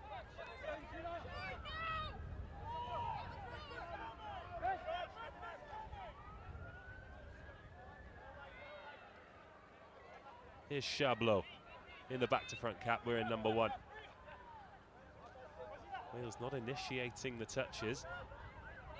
Here's Ben Eli driving towards the right. France looking to put quick hands on it, but it goes to ground. Remains 0-0. But France spending a lot of time on the ball, and this will tire Wales out. There's Richards in at half. Again, Wales leaning into that contact zone. Greg Cropper, CEO of England Touch, is going to be joining me a little bit later in the game, and I'll be interested to hear his opinions on this contact zone, which really should be a lack of contact zone, but plenty of bumping going on. Jean-Noël Bin steps over the ball. Ben Ali back to Pin, takes it up to the 10-metre line. Ben Ali. One-handed carry to Muis. There's the dummy, 5 metres short.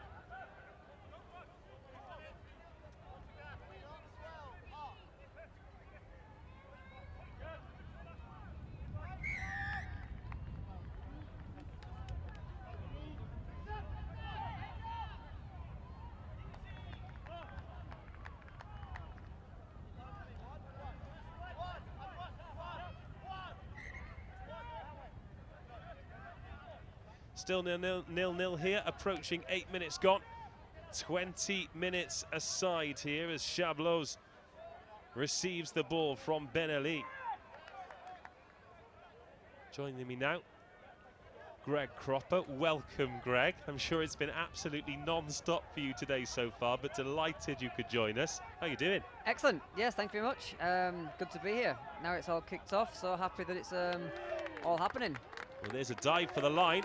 A check either side from the referee, and you've arrived just in time because Christophe Ben Ali has opened the scoring. And it's France 1, Wales 0. Excellent score. Good to see. Well, they've been banging on the door of France. They've really built up momentum. Wales haven't been clinical at all. They've given away a lot of soft possession, and that's a good dive from 5 metres out. Wales claiming the touch, but the referee in a great position. In fact, it was a good bit of handling from the ruck there. Muis was the one with the pickup. That could have gone forward. And France 1 score to the good. Now, I want you to keep an eye on this contact area for Wales, because there's a little bit of physicality, and then it'd be great to get your take on it. That man there, number 2, Mark Singh, he's already been sent to the box once by the referee for being a little bit too physical. Here come Wales, though, looking to respond straight away. They've not really looked like scoring. A loose pass there. Yeah, I think Wales just trying to rough the French up as they get away with some classic Gallic handling there. Some fumbles there, wasn't there, going on? They seem to have come away with it, driving up the field now. See how they get on to get up to the end. Touch is third. Over halfway. certainly been the cleaner of the two sides so far, France, in terms of their lack of error count. Just slowing things down now. Chabloz, he wears number 1. He tends to keep them ticking over there in the middle of the park, as does Ben Ali, the touchdown scorer. The man on the ball now is Jean-Noël Pin.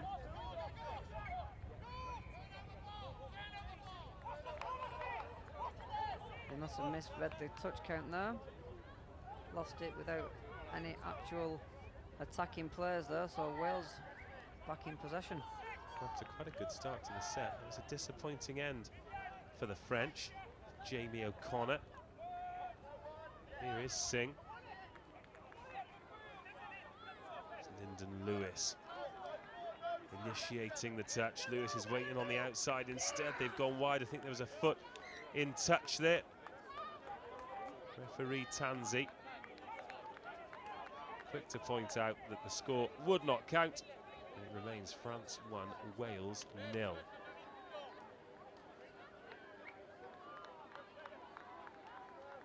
So we had Eric in the commentary position before this one, Greg, and he was saying how delighted he was that it's finally here. As the head of the host nation, you must feel very similarly. Most definitely, yeah. It's been a long 18 months from being given the opportunity to host this, and then obviously the last probably 6 months of all the planning and everything that's just been going on behind the scenes, and now to see it all here, everyone playing, the sun shining, everyone enjoying it, all of the different languages you can hear, all the camaraderie on and off the field. So yeah, most definitely happy that it's all tapped off and the games are running now.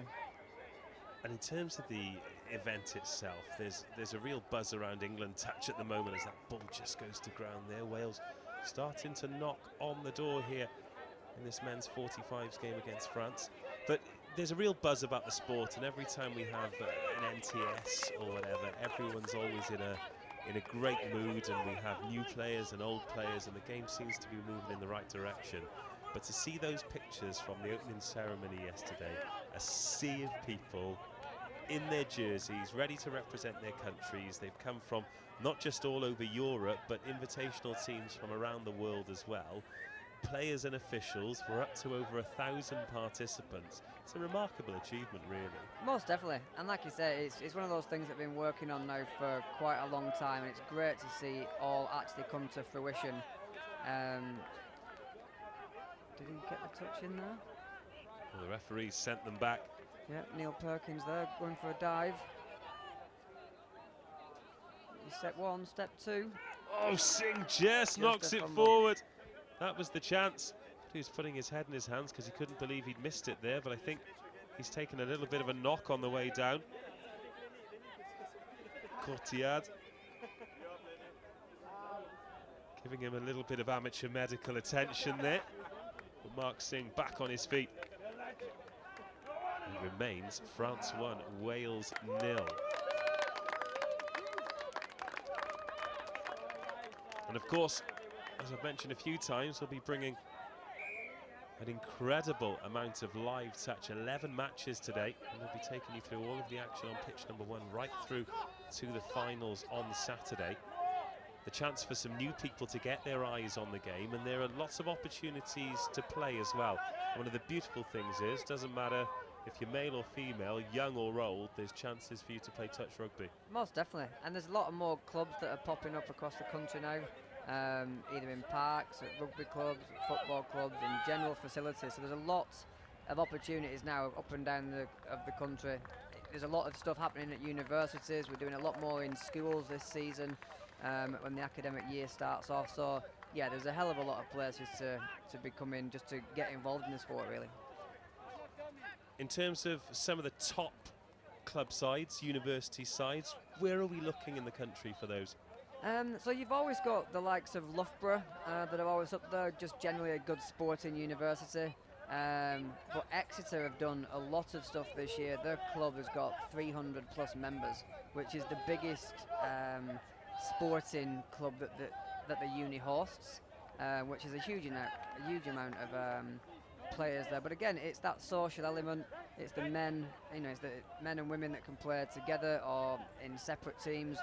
And that social element just brings all of those together, especially at university when you're there at Freshers Week, you're looking to make some new friends, etc. It's a perfect opportunity for them to, you know, handpick new friends just by becoming in a team. So, yeah, Bath have been another one that have been up there. They were winning, I think they were unbeaten all one season. And again, great score there. Well, Ben Ali goes in for his second and France's second. That man in the 4 jersey can finish. Well, Wales have given him 2 half chances. He's gone full-length dives for both of them. Managed to find a gap in that Wales defence, and it is France 2, Wales 0. Let's take another look at this. Just dives underneath him there. Well, Wales have left a couple of opportunities out there. France been the more clinical, and I think on balance of play, they're worth this 2-score lead.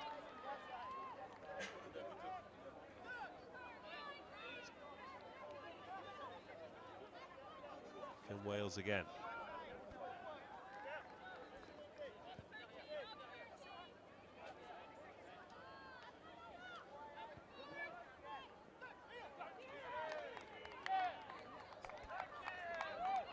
Well, Wales back in the game.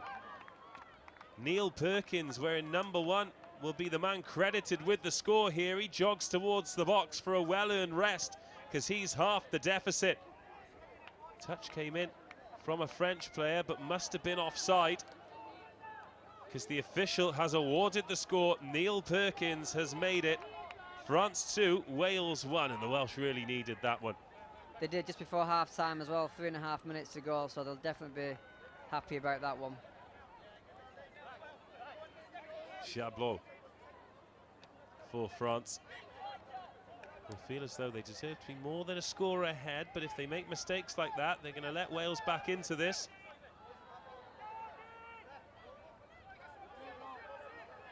Looking at the schedule, it's the only chance you'll get to have Wales on pitch number 1 today. It's Belgium versus France in the Women's Open up next. Then we go back to the Mixed Open, Sweden versus Ireland. And it's the first look at the Men's Open team from England facing Scotland. What a mouth-watering clash that is. That's at 2:10. And that's one not to be missed. Most definitely, yeah. I've just been watching the England Men's Open play against Wales over there on field 2, which is again another great game. Some great scores, athleticism of both sides was exceptional. Great game touch to watch. Well, I've been up here in the studio, so I've only had the chance to see what's going on pitch number 1. Have you got a ballpark score on pitch? I think it 2? ended up being like 13-5 England. Okay. I mean, obviously they were favourites going into that one, but it's all well and good being favourites on paper, but to go out there and record a scoreline like that. Speaking to all of the England players in the NTS rounds in the last couple of weeks, they've just been, well, just everything's been in anticipation of these European Championships. They've, well, I was going to say they've been wrapping themselves in cotton wool, but they haven't. They've been playing 100 miles an hour on hard pitches and sunny weekends, but they've all been looking in great form. It was 12-5 that score, and the last game for the Men's Open versus Wales. About a minute and a half until half-time here. Remember, this is a ticking clock. It's not linked in with the referee's watch. All 8 fields go simultaneously as Christophe Ben Ali thought he'd gone round the outside again. So as soon as we hear the siren, that draws the end to the half. And it's not just the half on this pitch, it's the half on all 8 pitches that are running in perpetual motion. Clouds have just come over Highfields here, and I think the players will have a little bit of gratitude for the bit of breeze and the cool air. I think there might even be a little bit of rain just starting to fall down now, which will make the ball a little bit slippery, but I think the players will appreciate it because it looked like we were shaping up for another scorcher today. It's been very muggy out there, hasn't it? So this will hopefully just cool it down a little bit. So yeah, definitely, I think there'll be a few people that'll be happy with that. Maybe not those that are running around in the middle of it, but I think the atmosphere will just be cooled off a bit, which is definitely much needed. 30 seconds to go, the rain really coming down now. Feels like just a shower though, because you still see a little bit of blue sky over there in the distance, and that'll just make it easier to slide for those classy players out there. Definitely, yeah. That's what they hope for. Here's Nicolas Bergeret wearing number 15. I don't know about a baseball cap. He'll want an umbrella if it carries on like this. And there goes the sirens. A half-time here. France with their noses in front. They lead Wales 2-1. And before this match, Chris Wearmouth, well, in fact, we're going to have one more phase of play here. A dive for the line.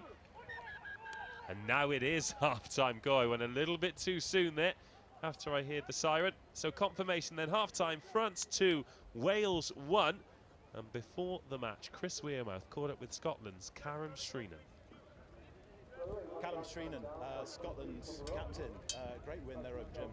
Yeah, really enjoyable game. They gave us a good push. We've had a really successful preparation up to this tournament. We're really looking forward to see what we can deliver, and that was a good way to start it off. You know, people will look at Scotland and England and France and Wales and Ireland, you know, the traditional rugby countries as being the powerhouses of touch. But, you know, what threats do a side like Germany offer you? Something that you don't see every day, I guess. We look into all the analysis beforehand. Teams like England, Wales, France, they get the main looks. So teams like Germany are a bit of an unknown. We don't play against them very much. It's only every couple of years you get them. So you don't really know what you're going to come up against, and they can test you in different ways that other teams might not. As far as the fields are here are concerned, you know, everything's settling into it. You're not first up, so you get a chance to scope out the site. What do you make of it? Yeah, it's an incredible setup here in Nottingham. It's really enjoyable. I played in Jersey 2 years ago, and it's great to be back again. It's such a well organised and great setup. The pitches are looking sweet out here, despite the sun. They're all looking great. Underfoot is brilliant, and really happy to be here. As the Arctic Monkeys come over in the background to count down, well done, Callum. Good luck for the rest of the day. Perfect, thank you.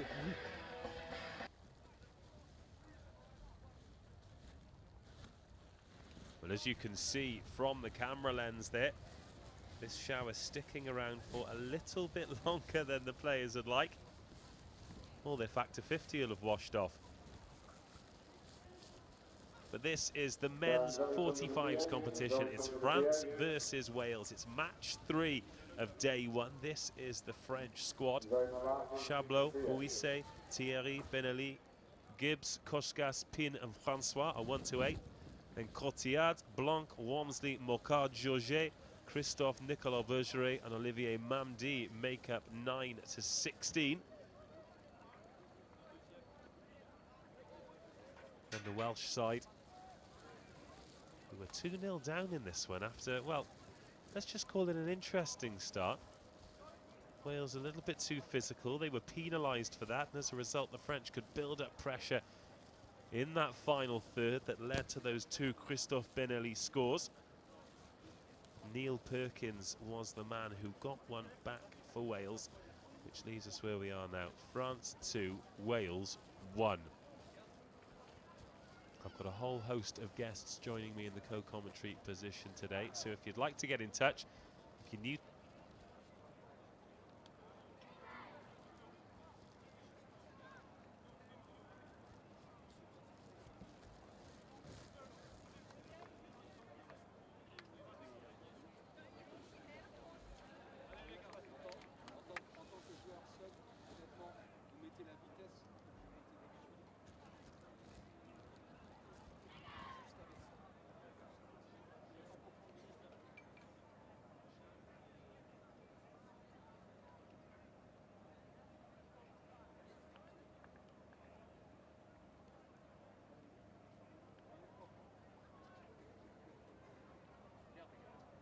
Bleu, blanc, rouge, France!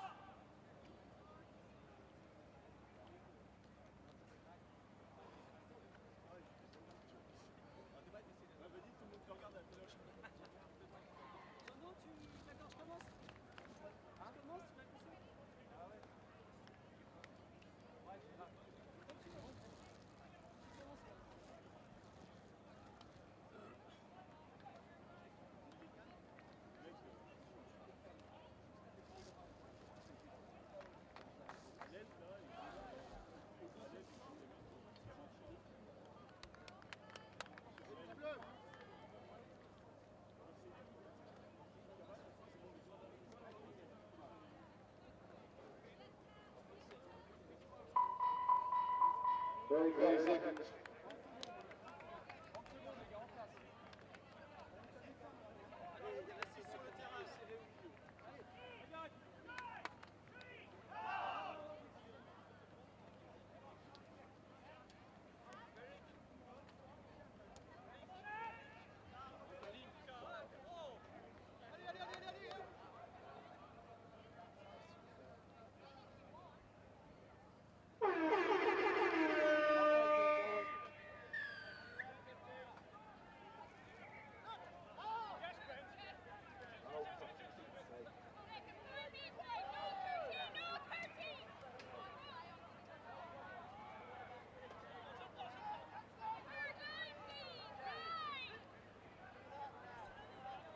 underway in the second half. Then Wales in the red jerseys attacking the line to your right and going straight for the score as well.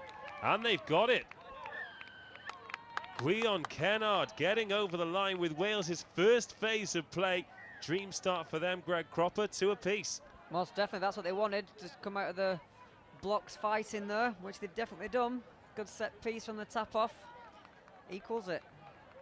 Well, France were 2-0 to the good. Back-to-back scores for Wales, and we're all square in this men's 45s competition. Now France get their hands on the ball for the first time in the half, having already conceded a score. Pascal Blanc. And there is Ben Ali, the double touchdown scorer for France. Olivier Mamdi. Pascal Blanc again. I think France quite keen to play this one at their own pace in the second half. There is a little bit of that. They've slowed it down a little bit there. I think this is evidence of exactly how lung-busting this game can be. And of course, because we see it played so quickly, I mentioned this in the previous match with Ben Powell. And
Wales 4, France 2.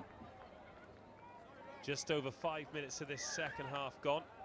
Apologies if you were picking up and wondering where the commentary's gone, but we are back now. Myself, Dave Rogers, and Greg Cropper. Greg, we were just talking off air there about those international teams that have been invited over. Chile and the Middle East, nowhere near Europe, but they're here to make a contribution, and they're here to improve. Most definitely. I think we've been building upon the European Championships the last 3 or 4 events now. Middle East have been here a few times, but this is a new one for Chile to be invited. And again, you know, a lot of people, you know, are aware that England Touch here are hosting the event, and that people think it's going to benefit just England. But if you look at these teams that are here now, that's a great score by the French. France have just opened Wales up there through the middle. 3-4, very much game on. If you look at these teams now that are coming through, you know, we want to grow the sport globally. So European stuff, we want them to be getting better and better, as well as across the world. So these invitational teams most definitely helps the growth of the game. And of course, we've got the elite competitions, not just in the open category, but the age groups as well, growing the game at all levels and at all ages. And this is the Wales and France 45s team, and it's 3-4. It's been the closest match we've had on this pitch so far. Match number 1 in the mixed open was England 11, France 8. Match number 2 in the men's open was Scotland 14, Germany 5. Still some exciting fixtures to come. We move to Belgium versus France in the women's open after this one, and then Sweden versus Ireland back in the mixed open competition. Then what could be the match of the day, England versus Scotland in the men's open competition. Both teams already with victories, England overcoming Wales, and those of you that have been watching all day will have seen Scotland defeat Germany 14-5. So make sure you stick with us for that one. 11 live matches. It's a feast of touch, Greg. Where else would you want to be in the world right now? Exactly, I'm right here all week. And of course, if you are watching, if you're in the East Midlands area or even further afield and you'd like to come on down, then there's a very warm welcome for you here. Highfields, it's just off the M1.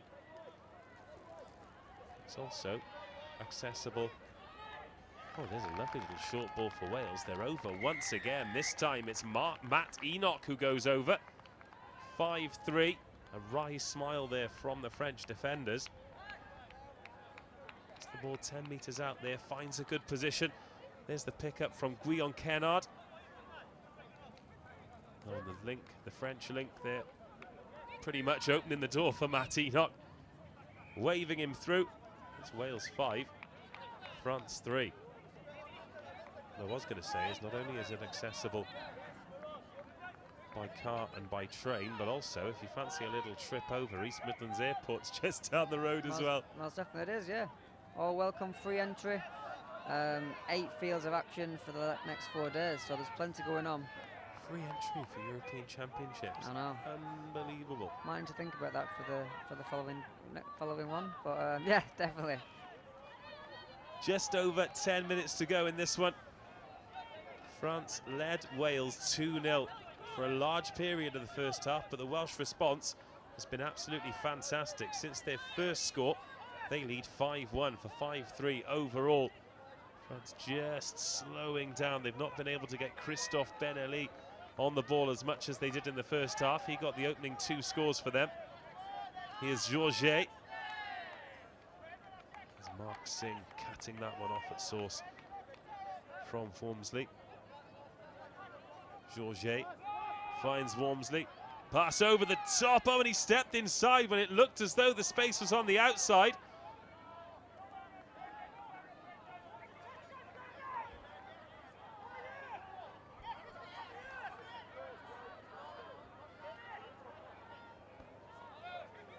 Oh, lovely shimmy there from Lyndon Lewis. Mark Singh on the ball. He seems to have got over those couple of problems that he had with physicality in the opening periods of the game, and he shows some fancy footwork there. Matt Enoch joins in, the recent try scorer. Guillaume Kennard flips that one out of the back door, and Wales on the front foot again. Oh, but Singh Little bit of confusion between link and wing. The ball goes down, France escape. Still plenty of time in this one. I think the next score could be pivotal. Most definitely. I think if France come back by 1 now, it'll give them that lift that they need. Whereas similarly, I think if Wales get another one, that might be putting a nail in the coffin a little bit. So like you said, most definitely it's pivotal, this next score. Well, France coughing up the ball. Wales with a good bit of territory.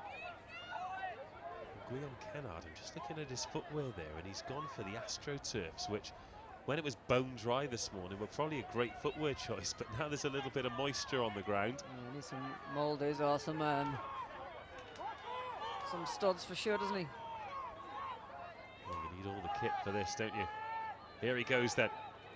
Kennard dives for the line, tries to split link and wing. He's got it. Well, he's got it. Good honesty there from the Frenchman. Well, 6-3, it's a long way back now for France. Let's take another look at this. This is some finish. Yeah. And as you mentioned, great honesty. It was Christophe Nicolas Bergeret who was the man who could have claimed the touch. It gave the ref the look. What's the decision here? Ben Ali Well down.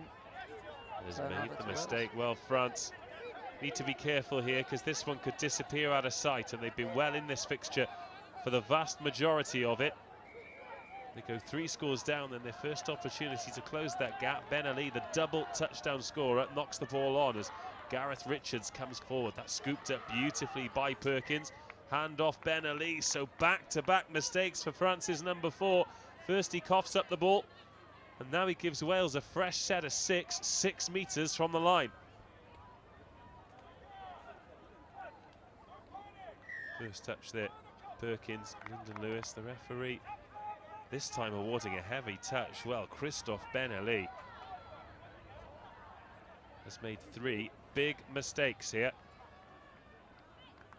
France 3 behind on the scoreboard, and the clock ticking against them the whole time.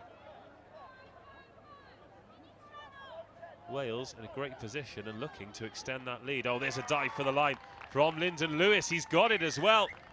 Wales have hit their straps here.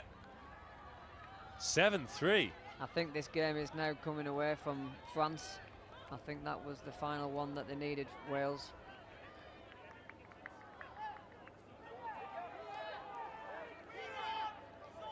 A shimmy, and no luck, and then there he is, just dives in. Well, Good score by the 14. Pascal Blanc wearing number 10. Keep your eye on him here. He's trying to organise the defenders. Christophe Ben Ali was mirroring the man outside the ball carrier. But ultimately, somebody's got to make the touch. Nobody did, and it's 7-3. Can France conjure up here? There's David Georget. He's got Francois Latilade to his left. Said he goes to his right, and Jean-Noël Pin, who's another one who's not got any studs on his boots. Needs to be careful now. This surface is greasy. We were right, though. It was only a passing shower. The rain stopped falling.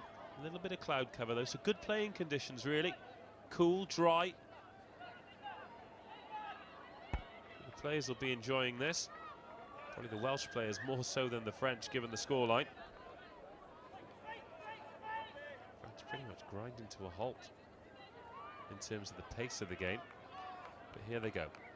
They tap the ball, fresh set of 6. Olivier Koskas. Got a bit of strapping on that left hamstring. Inside to Georget.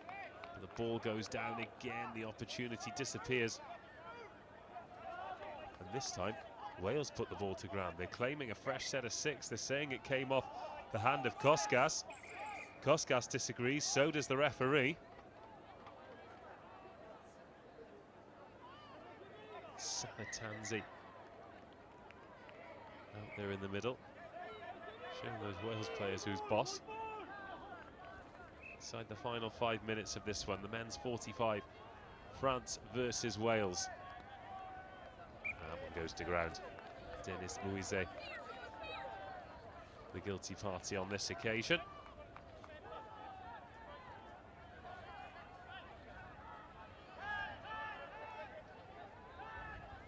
It's Guyon Kennard. Sent back to where he came from. Just thought he'd found some space around the outside, but the touch came in. Mark Singh pops it off to Kennard, who does go around the outside this time.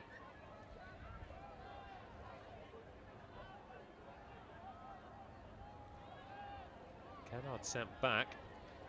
I think the player there has called the touch very late, so the French were wanting it to be over the mark, but because he's called it late and he's not felt it, the referee's just played going back to the original touch. Good decision.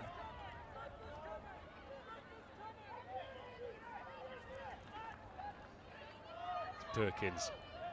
Singh outside him. Harris on the inside goes for Singh. Small gap for a big man. It's another good drive from Wales. France as far away from their box as they could be, having a start from the 5-metre line. Starting to look a little bit leggy now, the French. That's no surprise. It's been hard graft out there. Here's Moise. Pops that one off short to Georget. Again, they're leaning into these touches now, to getting a little bit more physical than we've seen in the earlier matches. Pascal Blanc. Chablos picks up, drives, looks to his right-hand side, Mumdi. Chablos straight in there. 3 minutes of this one to go. The dart inside, but the touch is made on the wing. And again, Wales come away with it. They're not in any hurry at all. There's 4 unanswered scores in just over 2.5 minutes is a big ask at any level. I think the Wales are going to be playing the clock down now. Well, that's the thing, isn't it? Because if you're watching at home, then of course you want to see the game played at 100 miles an hour the whole time. But game management over 4 days is going to be incredibly important. Most definitely, yeah. Especially in the heat that we've had this morning already. There's a lot of game managing to be done. With 8 or 9 games ahead of you, this is your first day. There's a lot of work to be done this week. Inside the final 2 minutes then, Christophe Chablos has come off a Welsh hand, so it should be a repeat set. 6 more for France. I think he's given up any aspiration of actually winning this match. Here's Nicolas Bergeret. Gets the ball back from Chablos. In goes Chablos from half. Lovely flat pass. At least it would have been, it had gone to hand. It was the right idea from France. Into the final 90 seconds then. There's a late pass by the sounds of it, so there's a penalty there for Wales on the 5-metre line. We've had our first people get in touch. Very welcome, very warm welcome to all of those of you watching in Wales, or croeso, as they say in that part of the world.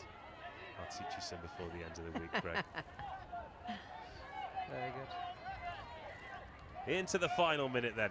Have Wales got anything left in the tank, or are they going to keep it tight, wind the clock down and take an opening victory? Well, they've got no chance now because they've got 6 touches to defend. The ball gone to ground. Next we move on to Belgium versus France. Wales showed incredible character to come back here because they were very much second best when they were 2 scores down. They equalised just before half-time, and they've managed to get 5 to France's 1 in this second period. I think for France, they need to cut down on these mistakes because defending is exhausting, and they've had to do a lot of it, and it's been their own fault in the large. Yeah, there's been a lot of technical errors there, hasn't there, over the last half. I think some of that will be fatigue. But most definitely, that's where they've lost this game. I think they started strong in the first half. I think they were up at the beginning, was they? Yep. And then I think they've just got a bit of fatigue. Wales have just had that bit more experience over the last 20 minutes, and I think that's what's just put them ahead at the end. Wales 7, France 3, full time here in the men's 45s competition. We're going to leave you with some replays of this one before we move on to Belgium versus France. Greg Cropper, thank you very much for joining me. I think you're back a little bit later on. We'll leave you to much of the important stuff that you do as the face of the organisation here. Oh, goodness me, you are, aren't you? 10-4. You'll actually go from co-commentator to player. I'll go easy on you, I promise. Thank you very much. All right, Joseph. Cheers, Greg. Thanks very much. Some replays of this one. Wales 45-7, France 3. Next up, we move into the Women's Open. Belgium versus France. I know there's some great trying shots, man. Teams on both foot 1 and 2, that's what I can see.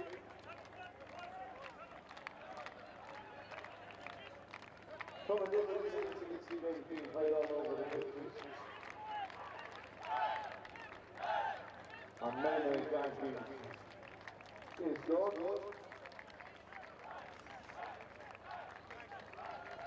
You can tell it's all competition this year. Yeah, but don't worry, see nothing. Or stuff on the ground a bit.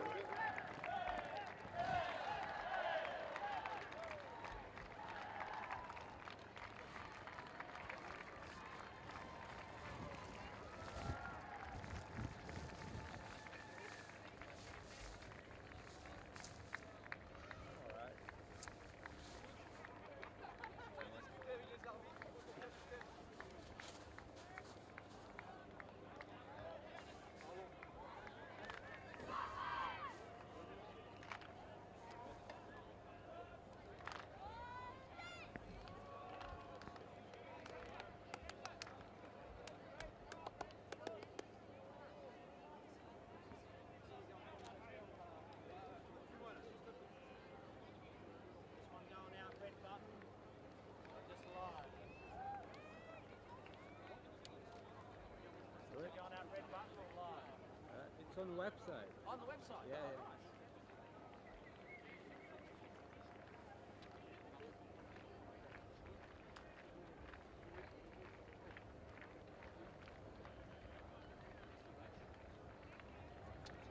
yeah. The 2 minutes.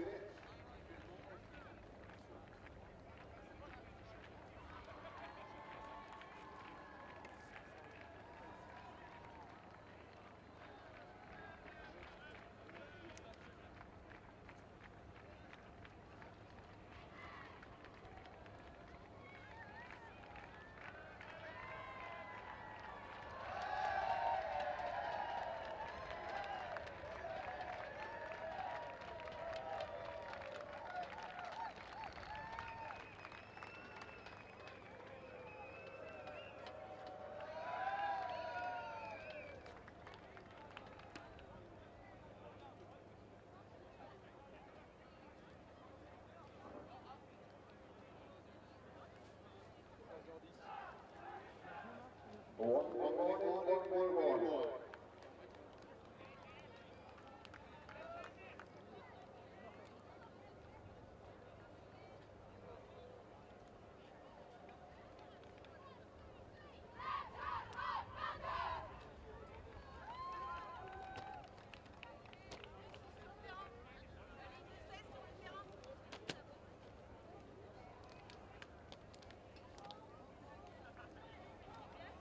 And coming up next here in Nottingham, we have a Women's Open round 1 match between Belgium and France. We've seen the Belgian team just a minute ago, and here is the French rundown for you. Number 1, Mathilde Henry.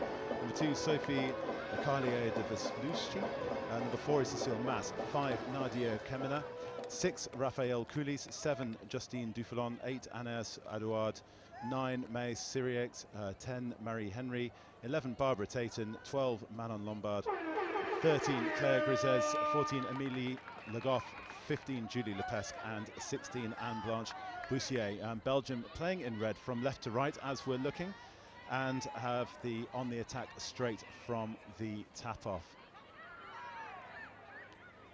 So just a quick summary of the outline rules of touch, if this is the first time that you've been watching, or if you've just joined us here on BBC Sport Online from the Highfields Sports Centre in Nottingham. as Belgium go on the attack, and the ball just goes to ground.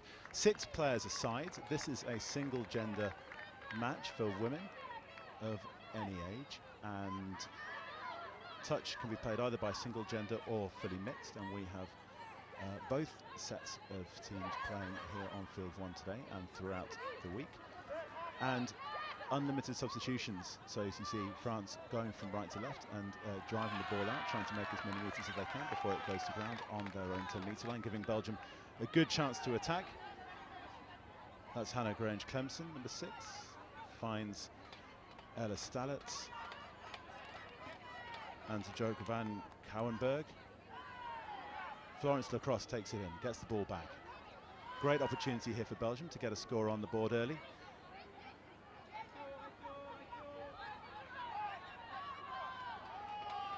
Lacrosse just trying to find a player on the switch there, and the ball goes to ground again, giving France the chance to make some meters from deep in their own territory.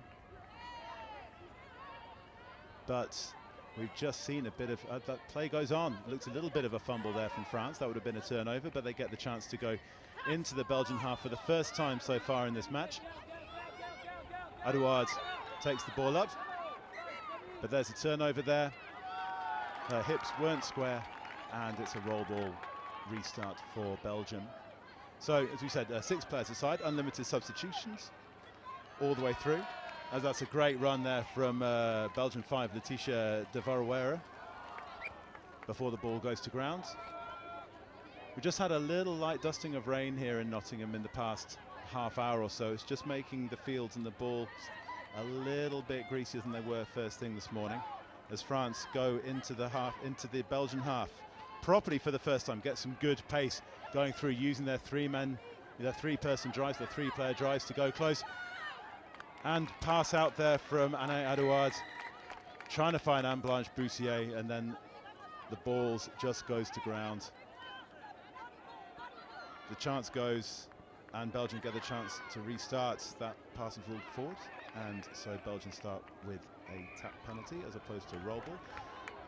So forward passes off the marks, offsides, those are the most common penalties, and if the ball just goes to ground, you can't pick it up and carry on. It is just a roll ball restart as France's women. Great chance to get the first score on the board. Run for the line there by Cécile Mass. Gets the ball back again. Finds Julie Lepesque. You see France now looking to choose their options. In for the dive goes Cécile Mass, but just gets touched on the way through. That's a 5th touch. One more play for France to try and score, otherwise it'll just be a turnover ball. Cécile Mass, one of France's playmakers there in the middle. Ball comes. France try to keep it alive, but it doesn't work. They pass after the touch. That's one of the other common penalties. And Belgium start with a tap penalty, get the chance to get going. As you say, the ball is very greasy here in the East Midlands. It's very humid as well. So mid-20s, lots of cloud cover. As France brings some fresh legs on.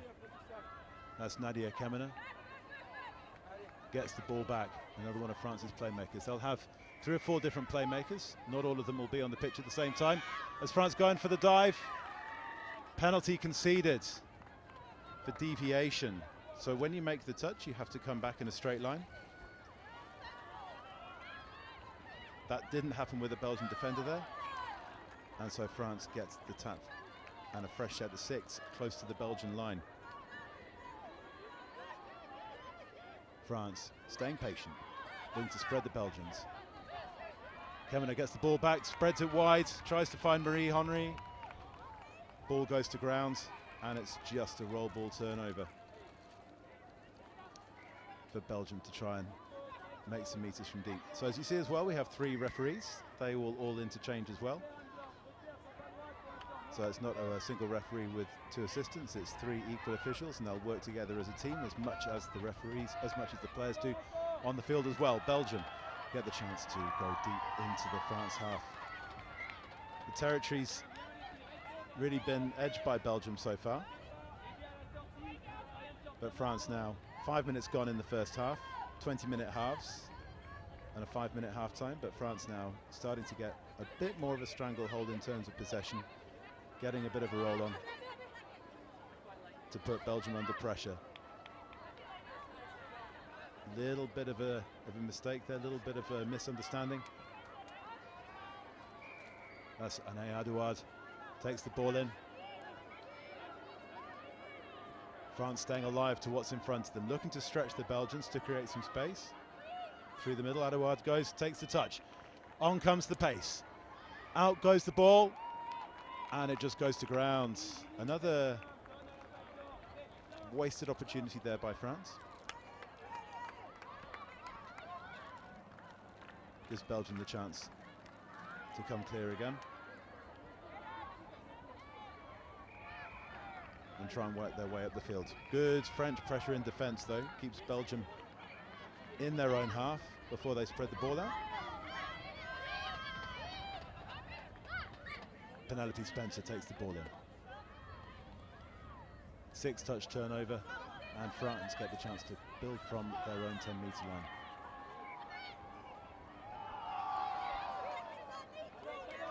Third touch coming. Plenty of opportunity for Cécile Masse, number 4, to dictate the play around her. It's exactly what she's doing. So she comes in, gets the ball back up. Staying patient though, looking to stretch Belgium. Belgium sending one defender up to shut the play down, keeping everybody else back. They've got to make the goal line. Masse jinks and steps. The dive goes in from Julie Lepesque, but touched on the way to the ground, and it is just a roll ball turnover for Belgium. Belgium managing to hold France out there, but that's the closest we've come to the first score of the game so far. Still 0-0 here in Nottingham. That's a penalty there for a voluntary grounding the ball, and play goes through. Cécile Masse. Is that a touchdown? No, it's not a touchdown. Ruling there that the Belgian player got back onside before making the touch, and so it's just the first touch there. So still 5 more for France to be able to build.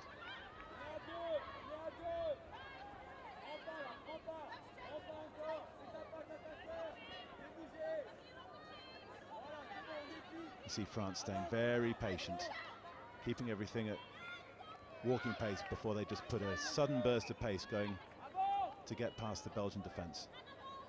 Mathilde Henry takes the touch. Ball comes back to Nadia Kemina. Goes wide to 13. That's Claire Grisez, and that is the first touchdown of this game. 8.5 minutes played almost. France leading 1 touchdown to 0. See from behind that France are moving the Belgians to their right, and all of a sudden that opens the space there, and you've got a player over. The ball stays in the hands. Claire Grisez there, able to touch it down unopposed. No conversions in touch, obviously, so it doesn't matter whereabouts you put the ball down. It's just worth 1 point, and there's no kicks at goal after. Belgium had the better of the opening exchanges, but they've been under pressure for the last few minutes, and France worthy leaders so far. But Belgium now getting the chance to apply some pressure deep in French territory. Putting the pace on, going for the line. Is that a touch there on Laetitia de Varwera? Yes, it is, and that is a 5th touch, so there's 1 more play for Belgium. France's defence holds though, stays firm, stays solid. Chance goes for Belgium. France now running from deep. Their first possession since taking the openings, the opening touchdown. They're making good meters now. Putting the ball through their hands nicely. Nice bit of structure to their game.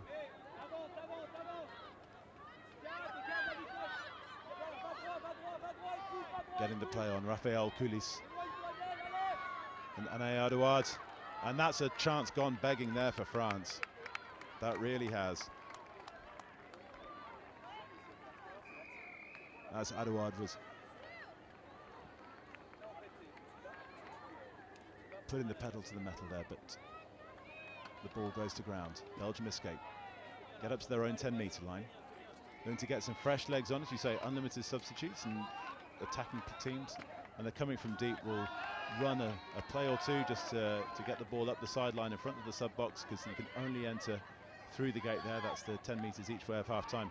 As they put some pace on now, the half can't get touched, so she finds it on the inside. That's Yvette Munoz finds Hannah Clemson, but that's a 6th touch, or it's a late pass there, and France restart with a tap penalty. Midway through the first half here in Nottingham. Ball goes to ground, you can see the frustration there. Anne Adouard, she knows that slipped through. Pass was a little bit high, but that should be meat and drink to international players of this kind of calibre. Penelope Spencer finds Hannah Clemson. Yvette Munoz. Back to Clemson. Takes the touch. All of a sudden the pace comes on from Belgium, and that's an equaling touchdown. Is it? Yes, it is. What a great score there. Joko van Kouwenberg. You see what it means to the Belgians, as we see all of a sudden it's a walking pace, and then all of a sudden the pace comes on. Sucks in the French defenders, ball goes wide. A close run thing, but Joko van Kouwenberg is over the line for the tying touchdown. 1 score all. Cécile Mass gets touched 5 metres out. France look to have been getting control of this game, but that's a sloppy touchdown to concede. But are they going to go for another one? That's Mass getting the ball, trying to get the ball wide to May Siriex, and the ball goes to ground. France maybe ruining those wasted opportunities, that being one of them. I think they've left 2 or 3 touchdowns on the field, giving Belgium the chance to not just get into the territory, but also to tie things up, which is exactly what they've done. And this would be one of the shocks of the tournament so far, if Belgium could get in it and make the most of these opportunities they're getting. But of course they're going to have to get back down to the French line. Now France restart with a roll ball after the ball goes to ground. Mass dictating the play. Brings in Manon Lombard. Lombard gets the ball back, pops it off to Anne-Blanche Boussier. Back to Marie-Henri. Puts some pace on, looks for some gap, gets the ball out. France work their way deep into Belgian territory, and they're going over for the score. That's Mathilde Henry. Just rounding the Belgian defence there. Good bit of pace in 2 phases of the play there from France. That was Marie-Henri going to the right earlier in the play, and then as it comes left, Mathilde Henry just rounding the defenders to score over on France's left. The French winger has to mark the players outside, leaving space on the inside as the link didn't track across to shut the play down, and France go back in front. 6 minutes to play here in the first half in Nottingham.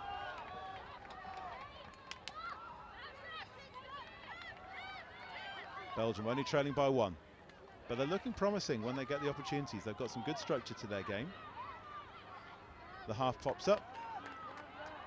Jane Gimber just gets touched, and this isn't what they would have wanted, because France just get the chance to shut the play down, keep their defence solid, keep their defence structured, and get the turnover after 6 touches. So you have 6 touches to make as many metres as you can and to end with a touchdown, but this pitch is pretty large, 70 metres long by 50 metres wide. So you have to put on a lot of pace. We'll see, especially in the men's open games, loads of pace coming through the middle to drive the ball up from one end of the field to the other. Something that we've seen an awful lot of in the England Touch Club tournaments this year from our more experienced teams.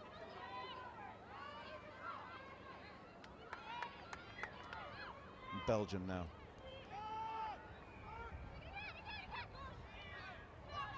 Take the touch close to the French line, ball goes wide.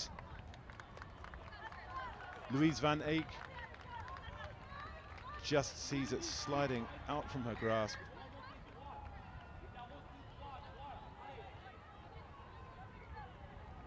And it goes to ground, giving France, letting France off, but what a mistake there. That's exactly what you didn't want to do.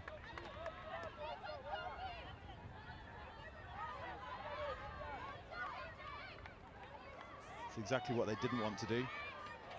But Belgium, giving Belgium the opportunity to go in from deep. And France, having put themselves under pressure, just get relieved.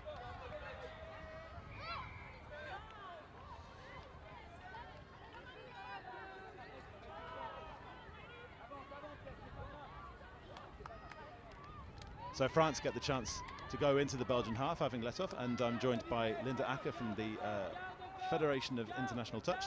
Linda, we'll just talk a little bit more about fit in a minute, just as France turn the ball over on their sixth touch. So talk to me a little bit about the work of fitting and how and why you're here this weekend. Oh, well, I'm part of EFT, which is the European Federation. Bear with me for 1 second. I think your mic isn't quite working.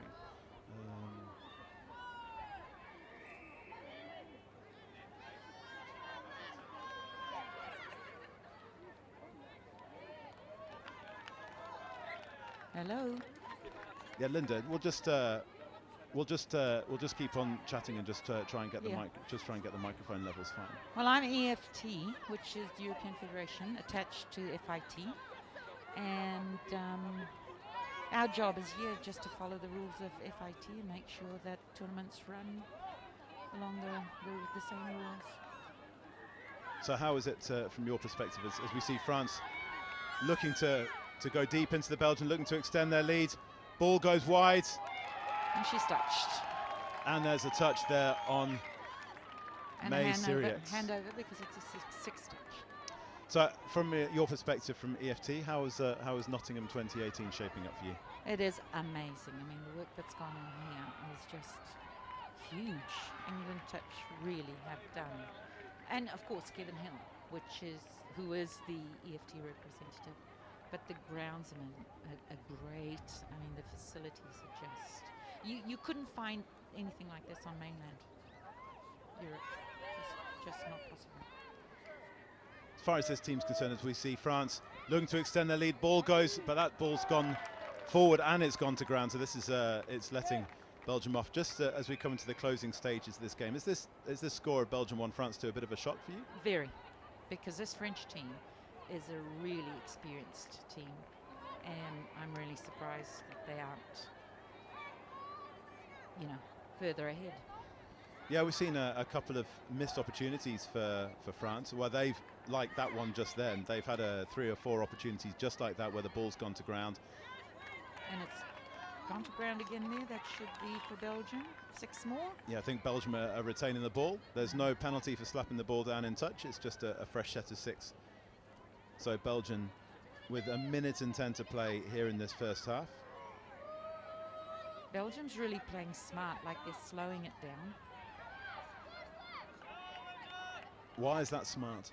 Well, because the French are used to you coming at them. They and they, the fact that you're slowing it down in the pass in between 2, they don't like. Well, doesn't seem to be working for them. It seems to be working to the Belgian team's advantage. Yeah, so we've seen it with so as you say, Belgium going slow, then putting some pace on it. Is that, would they have done their analysis on France to know, would they have played against the French enough to know that? Probably, but honestly, this Belgian team are playing so well. Their defense is good. You also see that they're sending up 1 defense, whereas the French players are tending to send up 2. As soon as you have 2 on 1, then you're opening up the gap. In terms of having the French players opening up some space in behind. Yeah, for the Belge. So we just heard the half-time who to go. So this is going to be the last play of the half. The ball goes to ground. France leading by 2 touchdowns to 1. We will have a bit more of a chat in just a couple of minutes, Linda. And we will just have a quick look at some of the touchdowns from the first half. We'll be back in just a minute. pavilion. This is also towards the car park. There's a chill out area under a red tent. Get yourselves on the big cushions. Also, if you are not playing and you are a supporter and you would like a drink, we've been informed from Hockey, the hockey stadium next door. They've opened a bar for us. So if you want to have a drink, the bar is open in the hockey stadium, in their pavilion.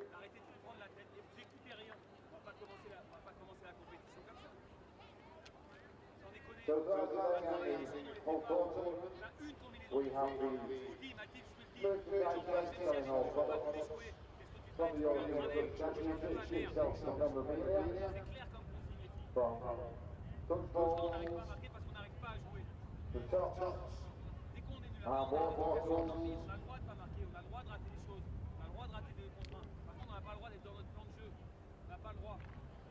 Just remember we are streaming live on BBC on Field 1, and we are streaming live on 24/7 TV on 15.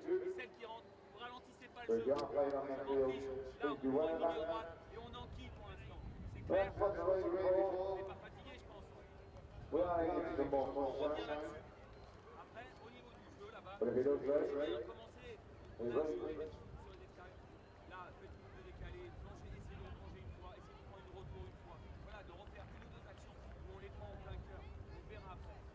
If you need any medical attention, get yourselves out to the sports station event. The video team will bandage you back up, ready to play the next game.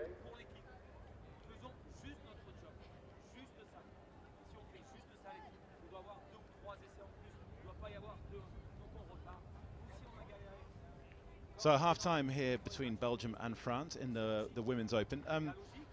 Joined by Linda Acker from European Federation of Touch, and we will have a bit more of a chat during the second half. But just while we've got the break in play, just talk to me about, you were saying during the first half that the French team is very experienced. So how big is touch in France, and actually how big is it in Belgium?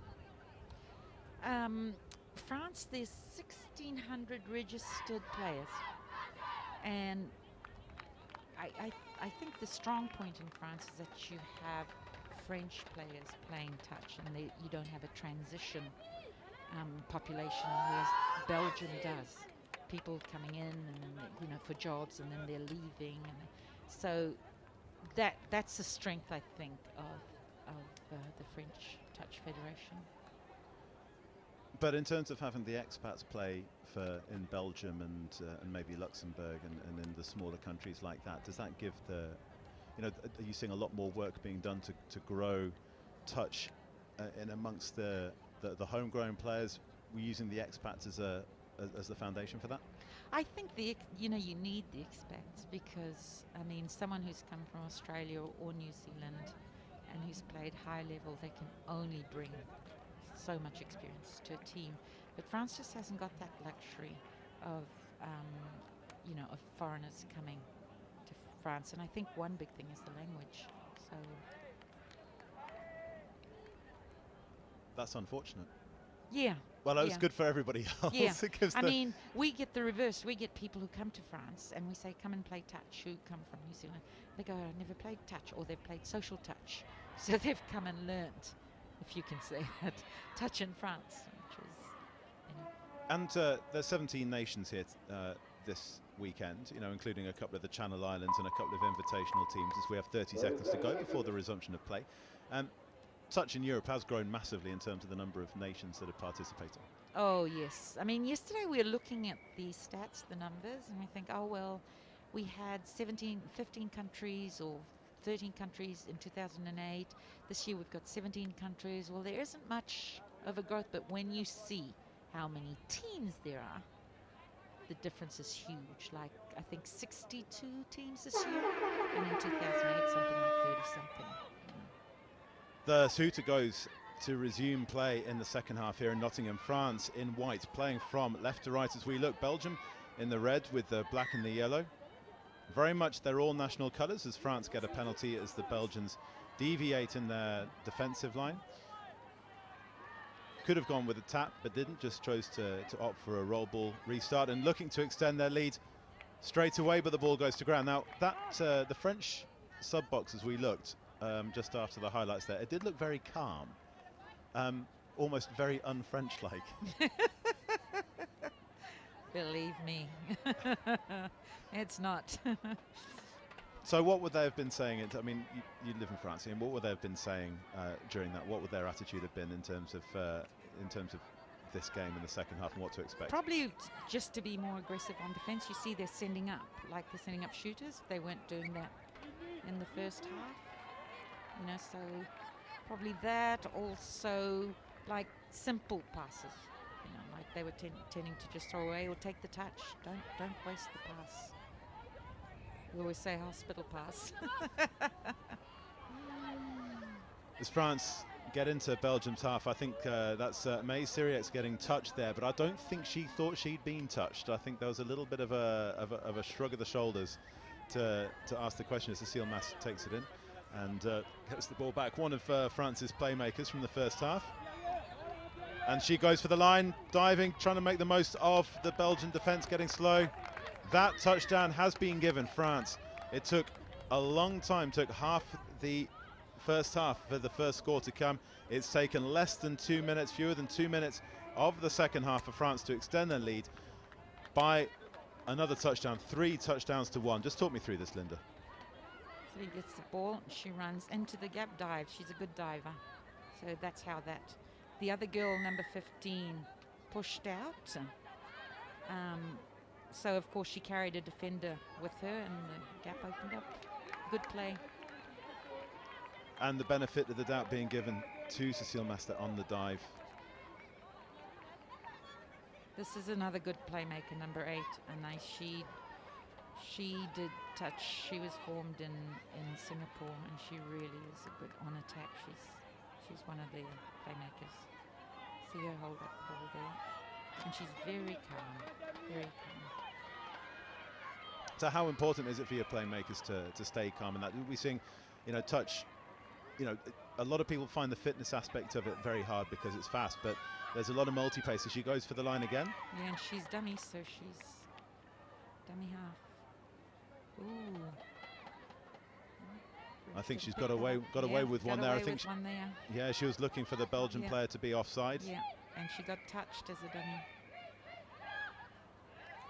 But as I'm saying is that when people first come to touch, they find that the pace of it demanding. But we're seeing a lot of not stop-start, but a lot of changes in pace between the attacking from this situation versus the goal line attacking. Why is that?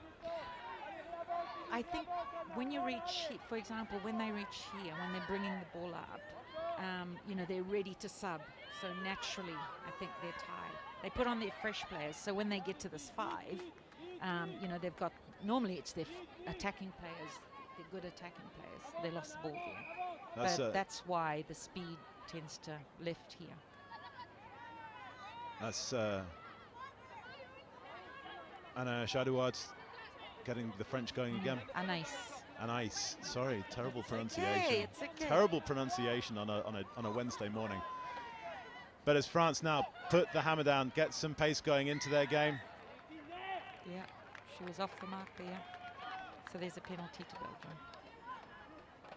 Belgium are only 2 touchdowns down, but they're still, the spirit's really good amongst this squad. We saw that in the reaction to their first touchdown at the opening ceremony last night. With the smaller nations almost more happy to be there. Do you think? Oh yes. And there's just a togetherness in the smaller nations. I think it's hard for them. They've come here. So, like every nation, though, people think that France is one of the, higher rated teams, that they get everything paid for. No, it's user pays like everybody else. It's a massive amount of commitment shown by all the players then to, as you say, there's 61 teams here. As France gets some pace going. Through Julie Lepesque, takes the dump, Cécile Mass. What's the decision made there? Touch made on the way through. No, what's been given here? We'll just have Normally to wait and it's see. dummy touch. She was dummy, so just a roll ball. Oh, I think that's been given for a late pass. Yeah. I think it's been given for a late pass. So after you get touched, you're not allowed to then pass the ball. But that's what happened in that situation there. Exactly. You see France sending up shooters now. So their defence is a lot more aggressive now, and the Belgians seem to be struggling with that. And that's exactly what's happened just there. Belgium were looking to get some fresh legs on, but are forced into the conceding the penalty by that French defence. Still managed to get some fresh legs on, but in defence that time as opposed to attack. And France get a fantastic position to try and stretch the Belgians from left to right, try and create that space we've been talking about. Raphael Coulis gets touched. Back to Anaïs Adouard. You're saying about... Well, Anaïs is fine. You're saying about touch in Singapore. We'll pick up on that in just a second. As France, Adouard gets the ball, just gets touched on the sixth, but that's the sixth touch and the turnover. Good defence there by Belgium. Holding the French out there. Singapore, we have players play in the Far East, and you've got the Touch World Cup happening in Malaysia next April. Is that another massive growth area for the sport? Malaysia is, and but they started with one. I think it's called the Scorpion Club, and they just developed it. But Singapore's always been a lot of French go to work in Singapore, and the kids play touch at the international schools, and they've really had, I don't know, but their coaching system seems to work because the players who come from there are really good players. This pass goes out there to May Siriex. Makes some good meters up on the French right wing, putting Belgium under pressure. Nadia Kamena, another one of France's mids, the playmakers, directing where she wants the ball to go.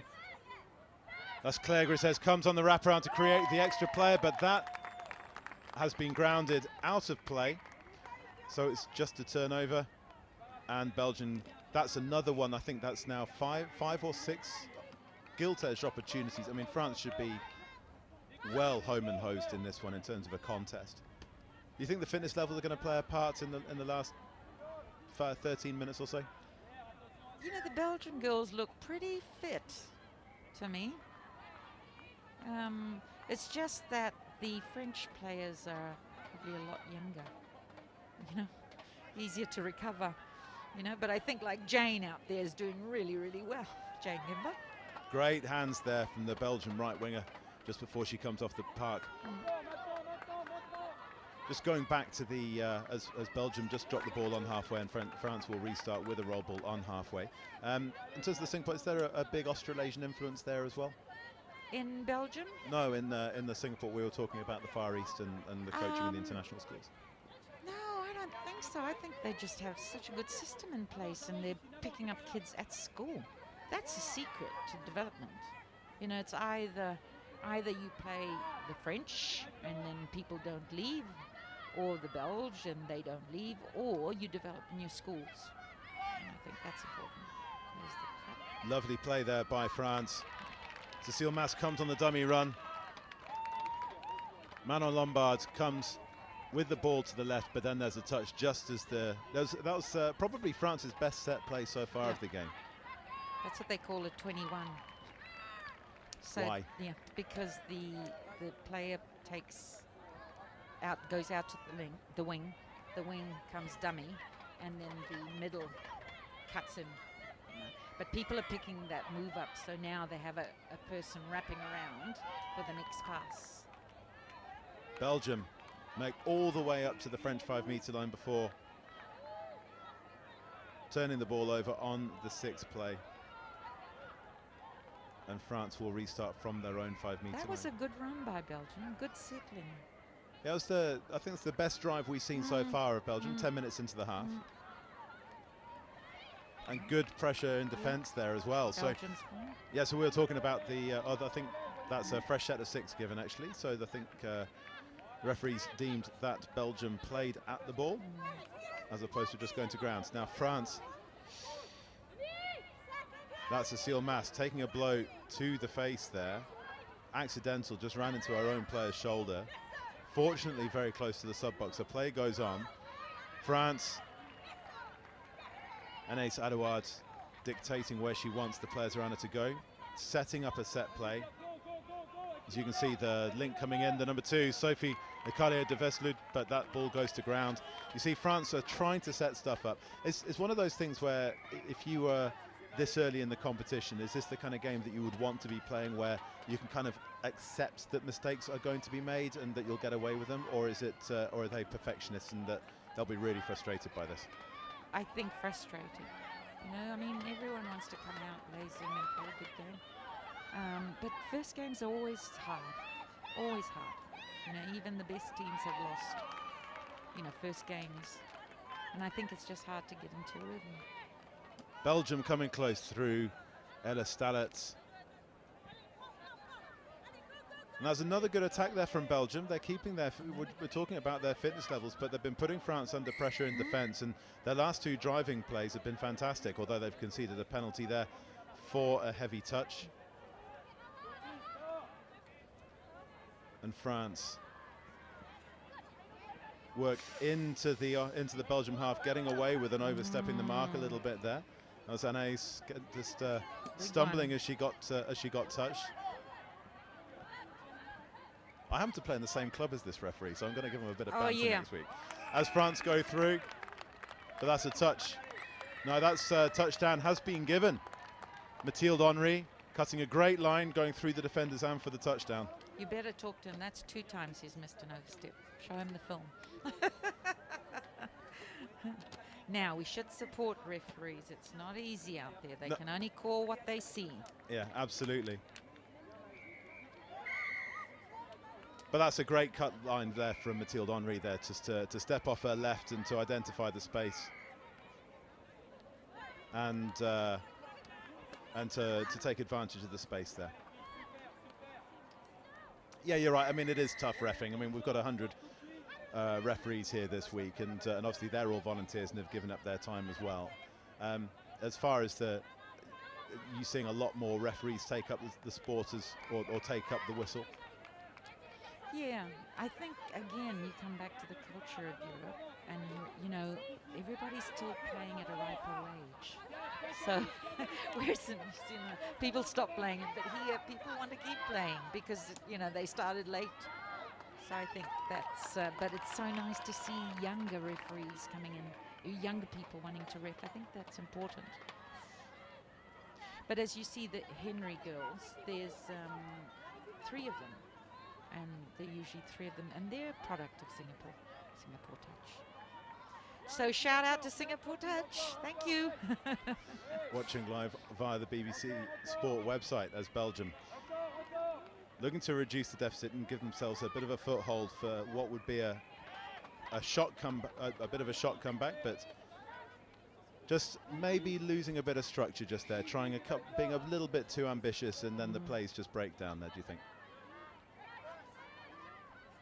I think just 1 pass too many, you know, better to hold on to it, take the touch and reset. France through Adouard, takes the touch, puts the pace on, and then all of a sudden, as we've been talking about, the change of pace in this game just slows down as lots of chat, as you can see, fresh legs come on for the French. And lots of chat just trying to pick apart this Belgian side. They've kept a sweeper back, Belgium, who's made the touch just there. That's Jane. Yeah, that was Mathilde Henry on the dive, and Jane Gimber there just hung back as a sweeper. Some good defending there by Belgium. And it pays off as France send the ball to the floor, and it's a roll ball 5 meters out. I mean, that looks very much to be a tactical ploy by Belgium there on their own line. Well, they defend well on their 5. Yeah, France are looking to stretch them left and right, and while it has worked on occasion, you know, Belgium's defensive structures remain pretty sound. As we see, they're making some good meters with ball in hand now as well. The French runners coming back, slowing the Belgians down. They're not offside, they're trying to get back into play. But that's a 6th touch and the turnover for France to restart. Mathilde Henry scorer of France's last touchdown. Takes the ball into the Belgian half. Good hands. That's my Syriac takes the touch. And Cecile Mass looks to have recovered from that that blow to the face.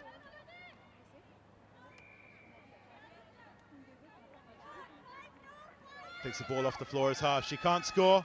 She can't get touched either, otherwise it's a turnover. But what she can do is to make plays like that as France now start to get the margin that the balance of play deserves. As we see Mass on the scoop, comes through the middle of the defenders, looking for support. She cannot score, she can't get touched, and then just finds Anne-Blanche Boussier for the touchdown. That's a good score there.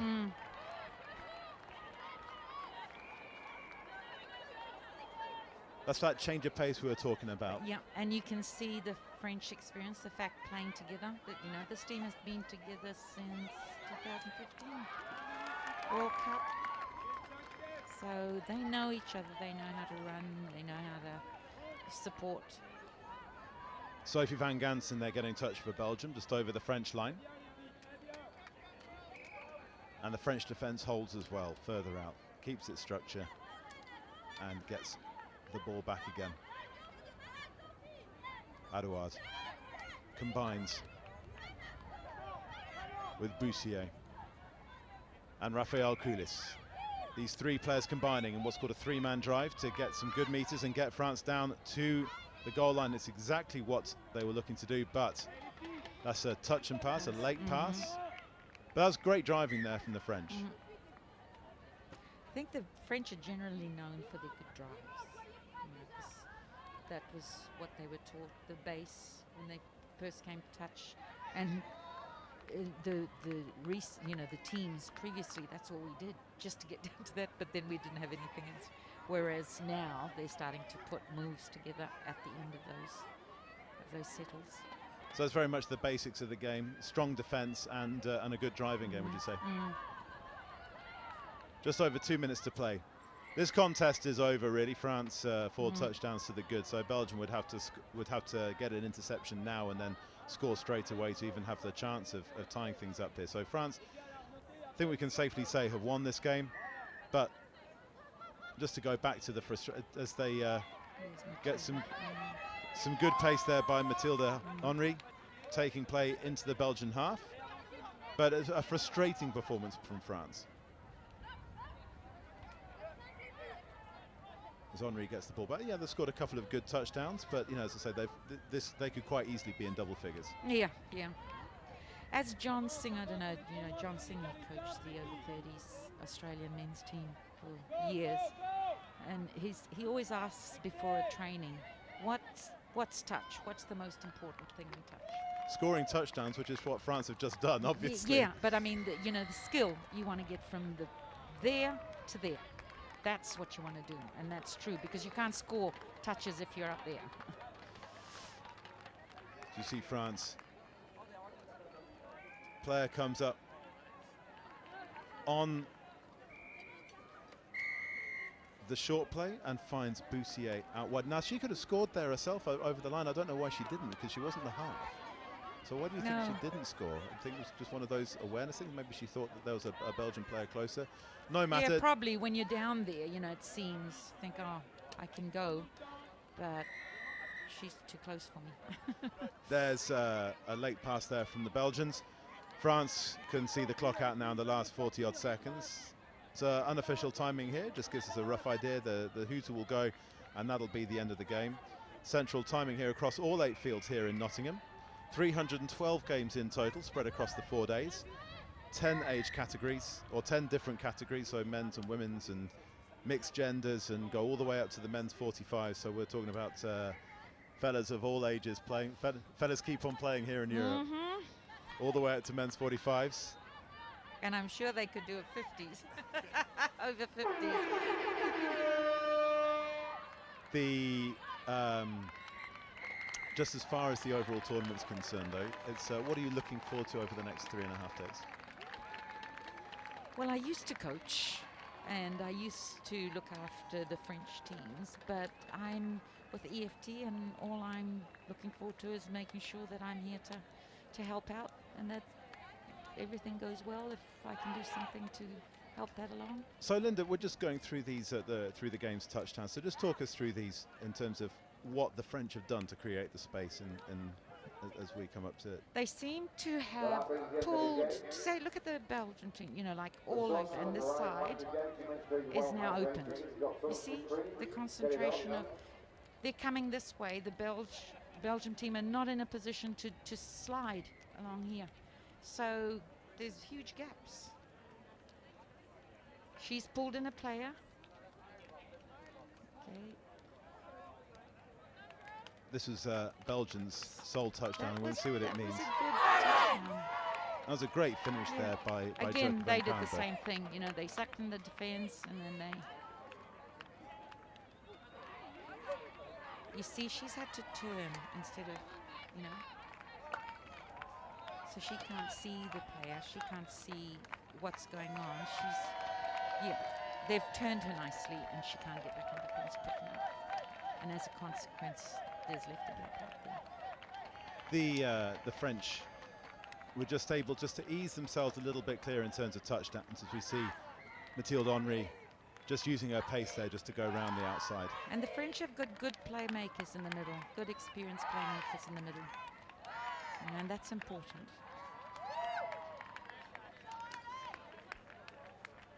As Henry there just scoots around. I think we saw earlier on in that play, that was Marie Henry just put some pace on going round up the French right wing to create the space for the arcing run back to the left. That was close to being a touch, but a great dive there from Cecile Mass. She was confident and not too confident, I think, with that. The Belgian team were behind the line too, so. And the dive in from there. So she hadn't made the line back, the Belgian 5. That was Laetitia Devrouwer. And Mass just able to slide through, make the most of the space and the offside.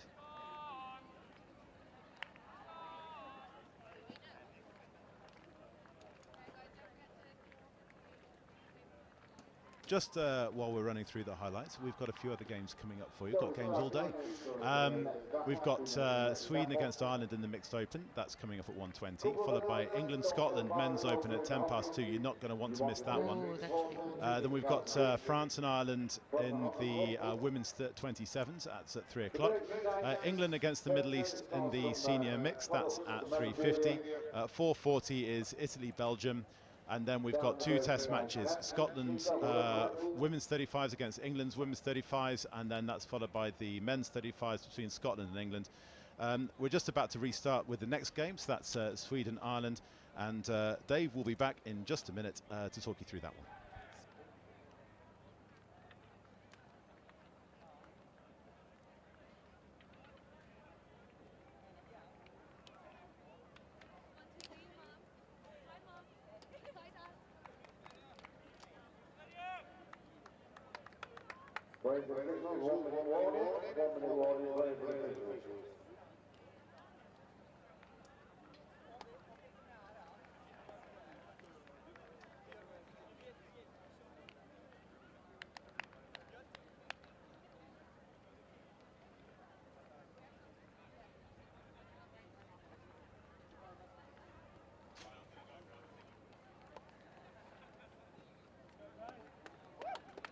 Welcome back to Nottingham. It's day 1 of the European Championships, and the action coming thick and fast here. The next game, Sweden versus Ireland in the mixed open competition. We've already had one mixed open match today already. It was the very first match here on the showpiece pitch number 1. And England came out on top against France. That one was 11-8.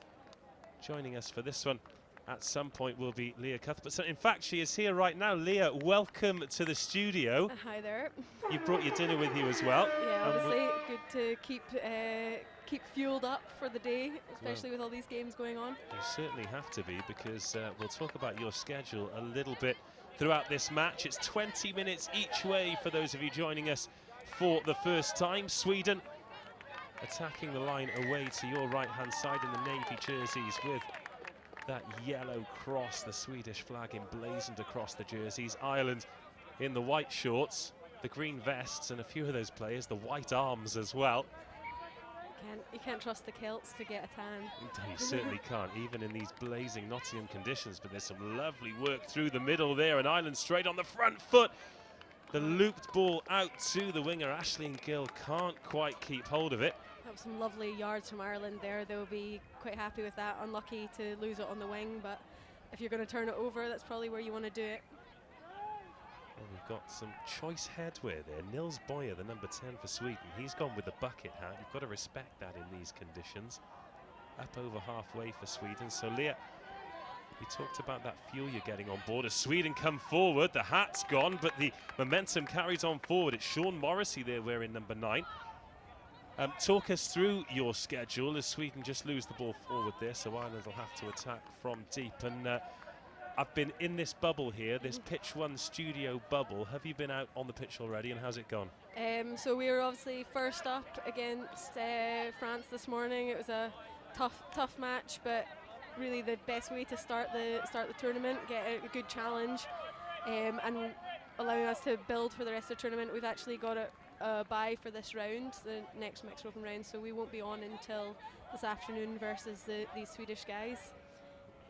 So it's quite nice for me to see what we're going to be up against. Well, don't get your pen and paper out, 'cause I need you on co-commentary duties here. Here comes Sweden then, good opportunity to attack the line. Ireland, they look organised in defence. Yeah, it looks like Sweden are just testing them out, seeing what's going on. A little bit of a late pass there from the Swedish attackers. A little bit tentative for Sweden, I would say. They're just seeing what Ireland are going to do. And hopefully we'll see them running them a little bit more as the game goes on. We've got a full schedule for you today, not just today, but over the 4 days as well. It's a huge competition between players and referees. We've got over 1,000 representatives here at the European Championships, 17 nations, 62 teams. And at the moment, 8 pitches in perpetual motion. If you step outside the studio, it is touch rugby everywhere you look as Sweden come over the 10-metre line here. Of course, when we've spoken at the National Touch Series events, this has kind of been that thing in the distance that everyone's had one keen eye on as Arthur Childs there. So lovely footwork from the Sweden number 6. It's good field position for them here, but everyone's had one eye on it, Leah. Yeah, now definitely. It's finally here. Yeah, and this is what we've been building for. This is what everyone's been training for. All those, NTS tournaments that we've played over the season, men's and women's tournaments. They've helped us build the 40-minute game structure that they've brought in this year. Is just helping us prepare for this tournament, and it's a big ask. 40-minute games over 4 days. We have to be prepared for that, and there's nothing like playing to get you ready. And the standard has been absolutely superb as well as Ireland come forward. Ireland are making some really nice yards, not quite getting a chance to finish on the end, but they're definitely putting Sweden under pressure in the midfield. Here's Nicholas Berry. Graham Rogers with the scoop. Berry on the ball. Rogers for the line. Referee in a good position, and that's a good defensive shutdown by Sweden. Complete set for Ireland, though, again making those good yards and making Sweden have to run from deep.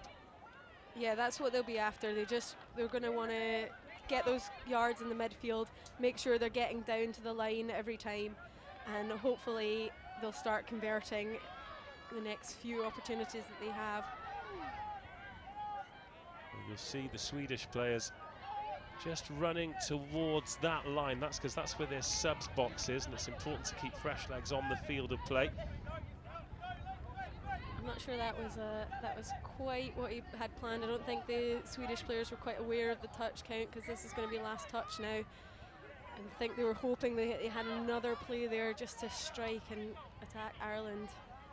So, of course, touch being a sport in its own right, but if you are new to the game, a very warm welcome. The teams get 6 touches, 6 phases of play. similar to rugby league. Once you've finished that phase of 6, if you complete it, you turn the ball over. If you make a mistake in the meantime, you turn the ball over as well, as we've got Nick Lung here putting on the fancy footwork in those red boots. We saw the referee hold up a hand with 5 fingers extended. That means it's the 5th touch. But this is a fresh set of 6 for Ireland. A dive for the line from the first phase. A check from either side from the referee, and that is the first score.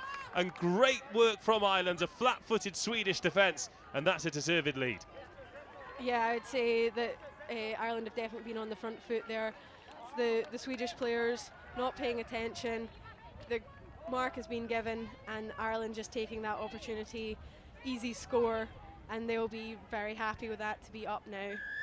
Carl Schultz opening the scoring for Ireland, just short of 6 minutes. Just a reminder that our clock continues to tick. It's not locked into the referee's watch, but every field, all 8 pitches run off a simultaneous clock. We'll hear a big siren when we get to 20 minutes, and we'll start again. A 2-on-1 here for Sweden. They don't need the player on the outside. And Hamish Lawrenson levels the scores. Great response from Sweden. Yeah, they couldn't have asked for more than that. Really good awareness, watching for the player turned in, little flick pass, bringing in that link, and then an easy little dive in between. That's really not what Ireland are wanting. They want their players in defence to be facing out, to be able to chase those players down. If you get them turned in, that's a great opportunity, and Sweden have really capitalised on that. Joseph O'Donnell. Touch coming in there. He's just being sent back to the mark by the referee. Players have to dump the ball exactly where they're touched. Here's Stephen Troy round the outside through the middle, and another superb score, creating space where it doesn't look like there's any, and it's Ireland 2, Sweden 1. I think the floodgates have opened now. The scoring has started. This is what we're after. This will be a great angle of the footwork here. Watch Stephen Troy. So quick, he's even fooled the cameraman. He goes around the gap. So Sweden were trying to counteract that by having someone real deep on side while the touch was being made. But great awareness from the Irish player, seeing him coming up really hard, makes it difficult for him to change direction and then stepping round for the score. Here's Nils Boyer, bucket hat in tow. Class Tikkanen finds Deldari. Tikkanen again, Deldari in at half. Goes for that looping pass, the winger can't quite get there. Hannah Molin got a hand to it, but the ball goes forward and Ireland escape.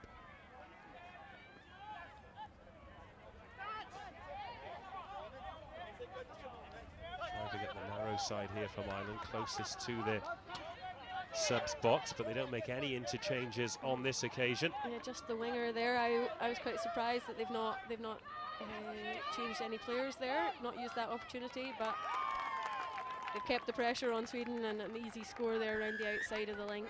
Well, Nick Lung opens his account 3-1. And Ireland finding big gaps in this Swedish defence, which 8 minutes into this match they might find a little bit worrying. Ireland 3, Sweden 1.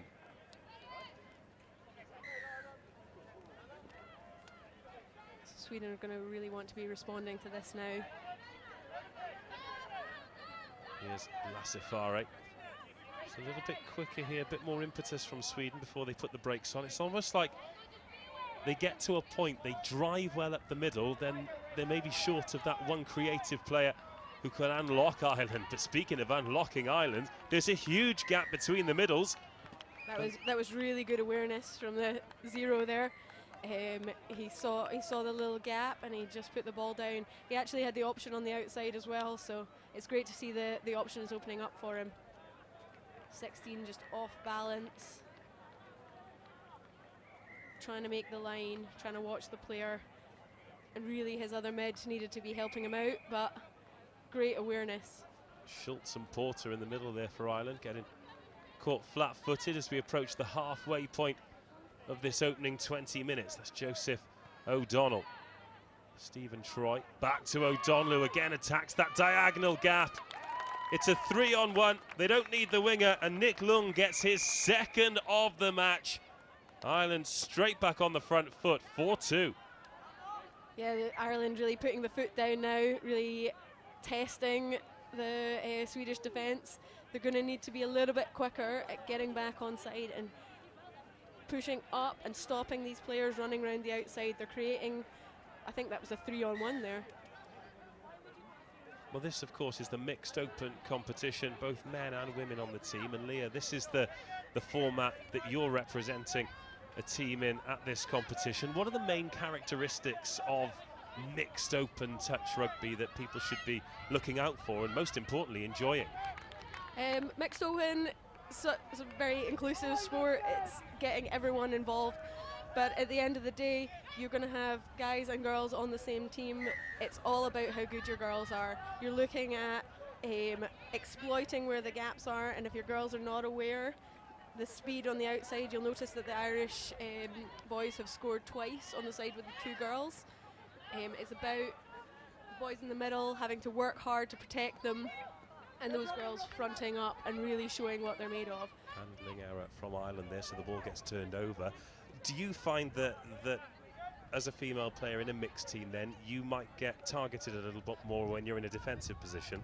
Absolutely, yes. It's really important as a girl in these teams to really be a strong player, hold your space, make sure you're getting back on side quickly and not allow the quicker guys particularly to take that outside space. Well, Rebecca Phelan has gone in around 3 defenders there. You were saying that it's all about the girls in your team, and we've seen a remarkable piece of individual skill from Ireland's number 10, hugging that right flank. Oh, and look at that reaction from her. Superb touchdown. Steps off that left foot around the outside. We do not see individual scores like that very much. Even had the audacity to touch it down without sliding, taking 3 Sweden defenders out of the game. Ireland 5, Sweden 2, and that's a superb finish from Phelan. Ireland will be very, very happy with that. I think that will probably be the score of the match. Well, it's one for the highlights reel. This one going out on a range of formats, so a very warm welcome to wherever you are joining us from, whether you're watching on BBC Online or through the England Touch or European Touch social media networks. It's great to have you on board. We'd love to hear from you as well. This, of course, the European Championships. Many of you will be watching the game for the first time or new to the game. I'm joined by Leah Cuthbertson, England international, and we have a special guest co-commentator for every game, so get in touch on social. Here's a turn of pace from Del Dari, looking to go around the outside. He has done. He's got Ben Porter for attention. He stops, then goes again, and eventually he's touched. But that's great yards from Del Dari. Yeah, he did his job, and now he's off, getting some fresh legs on, allowing them some time to attack the line. And as I mentioned, at England Touch on social, as Sweden comes straight back, Lasse Ferrari. And that's what they want. They put Ireland on the back foot with that great run round the outside, making them chase back in defence, and as the fresh players coming on, really punishing that Irish defence.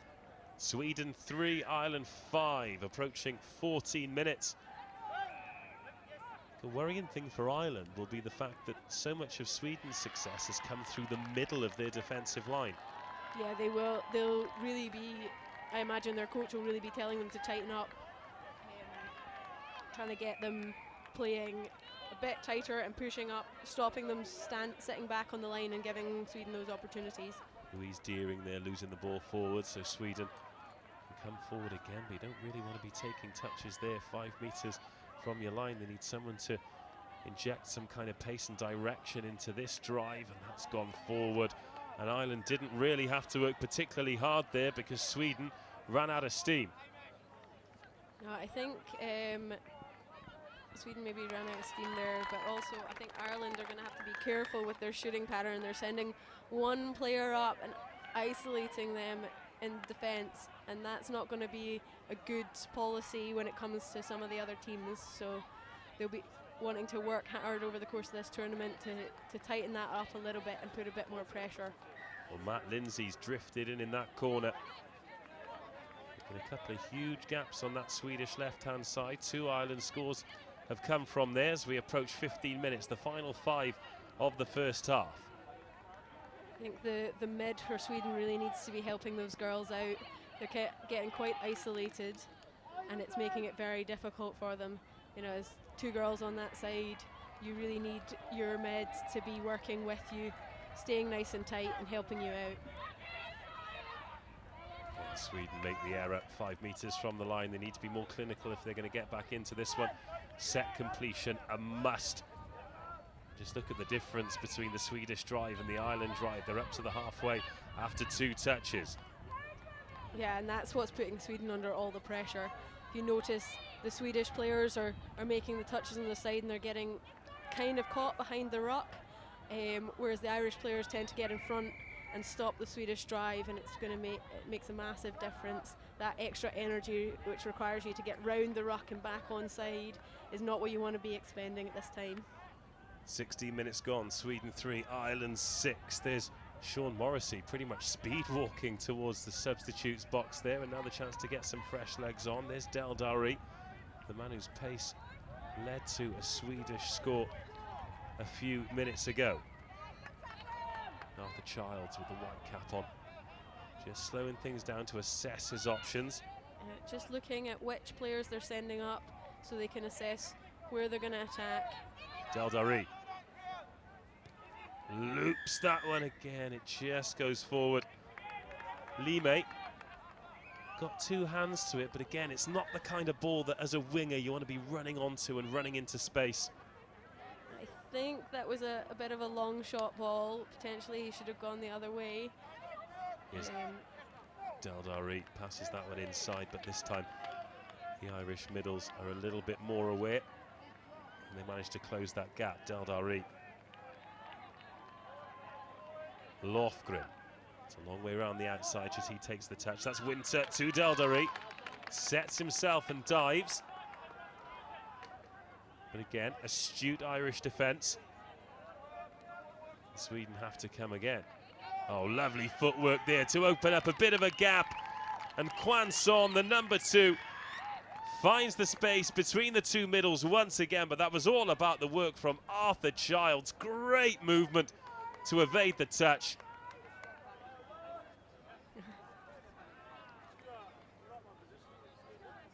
There it is. Managed to split Berry and Nick Lung. That's a lovely angle. Just in between those players, girls chasing in, but she's not got a chance. Well, important for Sweden to defend well now for 2 minutes and not concede another score, because 4-6 at half-time. It's very much game on, and there's the mistake from Ireland, just trying to force it. Yeah, they really need just to be holding on to the ball, making sure that they can get the ball in hand and just hold out this last little period. Half-time, just tighten everything up a bit. It's Jenny Olin. Lawrenson. Suggestion of a forward pass there, but the referee says no. Important touch coming in there. Big right paw from Ben Porter. All those yards just came from the Irish defence, just sending one shooter up again. They really need to tighten that up a little bit and get support. They cannot go up on their own, create that space. Lawrenson's gone down. Seems to have fallen quite awkwardly. There's a fair bit of strapping on that left leg already. Supports on both the thigh and the knee of that left leg. I think the referee gesturing towards the subs box there. Of course, the clock keeps on ticking, so any time that you lose due to injury is just time off the game completely. There won't be any stoppages. Certainly not for injuries. Oh, and again, there was space on the outside for Sweden. They've left a couple out there, and they're going to trail at half-time, but what will the score be? The final 40 seconds on our clock. Offside penalty. Luckily, it's not been too much of a loss for Sweden, but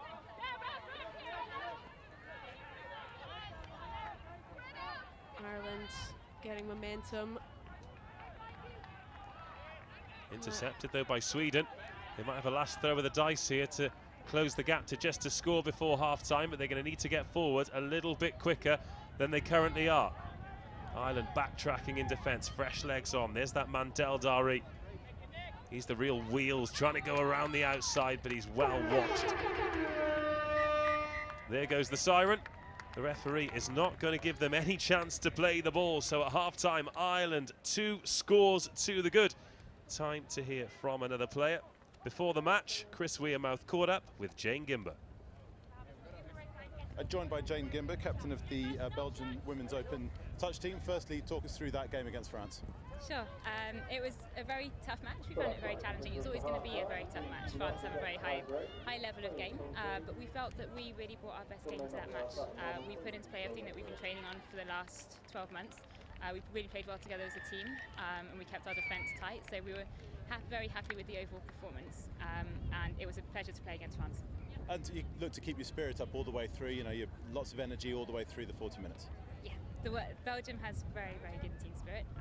We play together, we play as a team, we really enjoy playing together, and actually this is what being in the Euro is supposed to touch in Belgium as well. It's really helped develop the sport, particularly with the women's open team. We found that we now have a lot more interest for women in Belgium to play the sport, so we're delighted to be here and want to keep them coming back. How much is the sport growing in Belgium? It's going quite quickly, actually. We've put in a lot of effort into coaching new clubs, particularly the members of Touch Belgium committee have really tried over the last couple of years to coach clubs, get new clubs set up. So actually this year we had the biggest selection we've ever had for the women's team, and likewise for the men's team. We've currently got 5 official clubs, hoping to grow that to 7 official clubs next year. So onwards and upwards. I hope you're enjoying yourselves today. Now, well, let's have a look at the squads then. O'Hegarty, Gill, Mackay, Troy, Brown, Deering, Spear, Berry, Phelan, Porter, Lung, Rogers, Lindsay, Schultz, Pogachnik and O'Donnell for Ireland. Few scorers for them in the first half. Troy with 1, Rebecca Phelan with 1, Nick Lung with 2, Lindsay with 1 and Schultz with 1. Quanson, Las Ferrari, Winter, Mollin, Childs, Deldari, Lawrenson, Olin, Carlson, Lofgren, Lime, Tikkanen, Linehan and Winton for Sweden. Number 16, Matt Winton is the player coach. Sweden, one of those teams a little bit like Germany, not necessarily coming over here to win the competition, however, going to make a good fist of each game, improve as the tournament goes on and grow as a touch rugby playing nation. It's the 5th match we're bringing you today. We're bringing you 11 overall. The same tomorrow, Friday and Saturday. Full schedules of European Championship touch rugby here live from Highfields in Nottingham. Some great games to come as well. We move into the Men's Open next. England versus Scotland. That's a mouth-watering fixture. Then back to the age group competition. The women's 27 to 35s is France versus Ireland. Then in the men's over 30s, England taking on the Middle East. Middle East, of course, one of the invitational teams from outside Europe, Chile being the other. Then it's the men's 40s, Italy versus Belgium. We had a men's 45 match earlier, Wales coming from behind. They were 2 scores down against France and ended up winning 7-3. Then we move into the age group test matches, men's and women's. Scotland taking on England in the 35s age category. And it doesn't matter what sport, it doesn't matter what level, that England versus Scotland rivalry, always one that people look forward to, whether you're playing or spectating. Make sure you join us for those. Joining us for this one, for the second half, is England mixed player Leah Cuthbertson. She's taking a little bit of time off from the pitch to, well, enjoy a spot of lunch and do some co-commentary. But what were your thoughts on that opening half, Leah? I think there's improvements that are going to be made. I imagine the coaches will be getting both teams to just tighten up a little bit in defence, but I think the Irish team will probably be the happier of the two, just with their yards. They're making a lot of yards, getting up there, not always converting, but when you're putting pressure on the team, making them drive straight from their line, that's the second best you can hope for if you're not going to get a score. And this sport in particular, when you don't have the ball in hand, when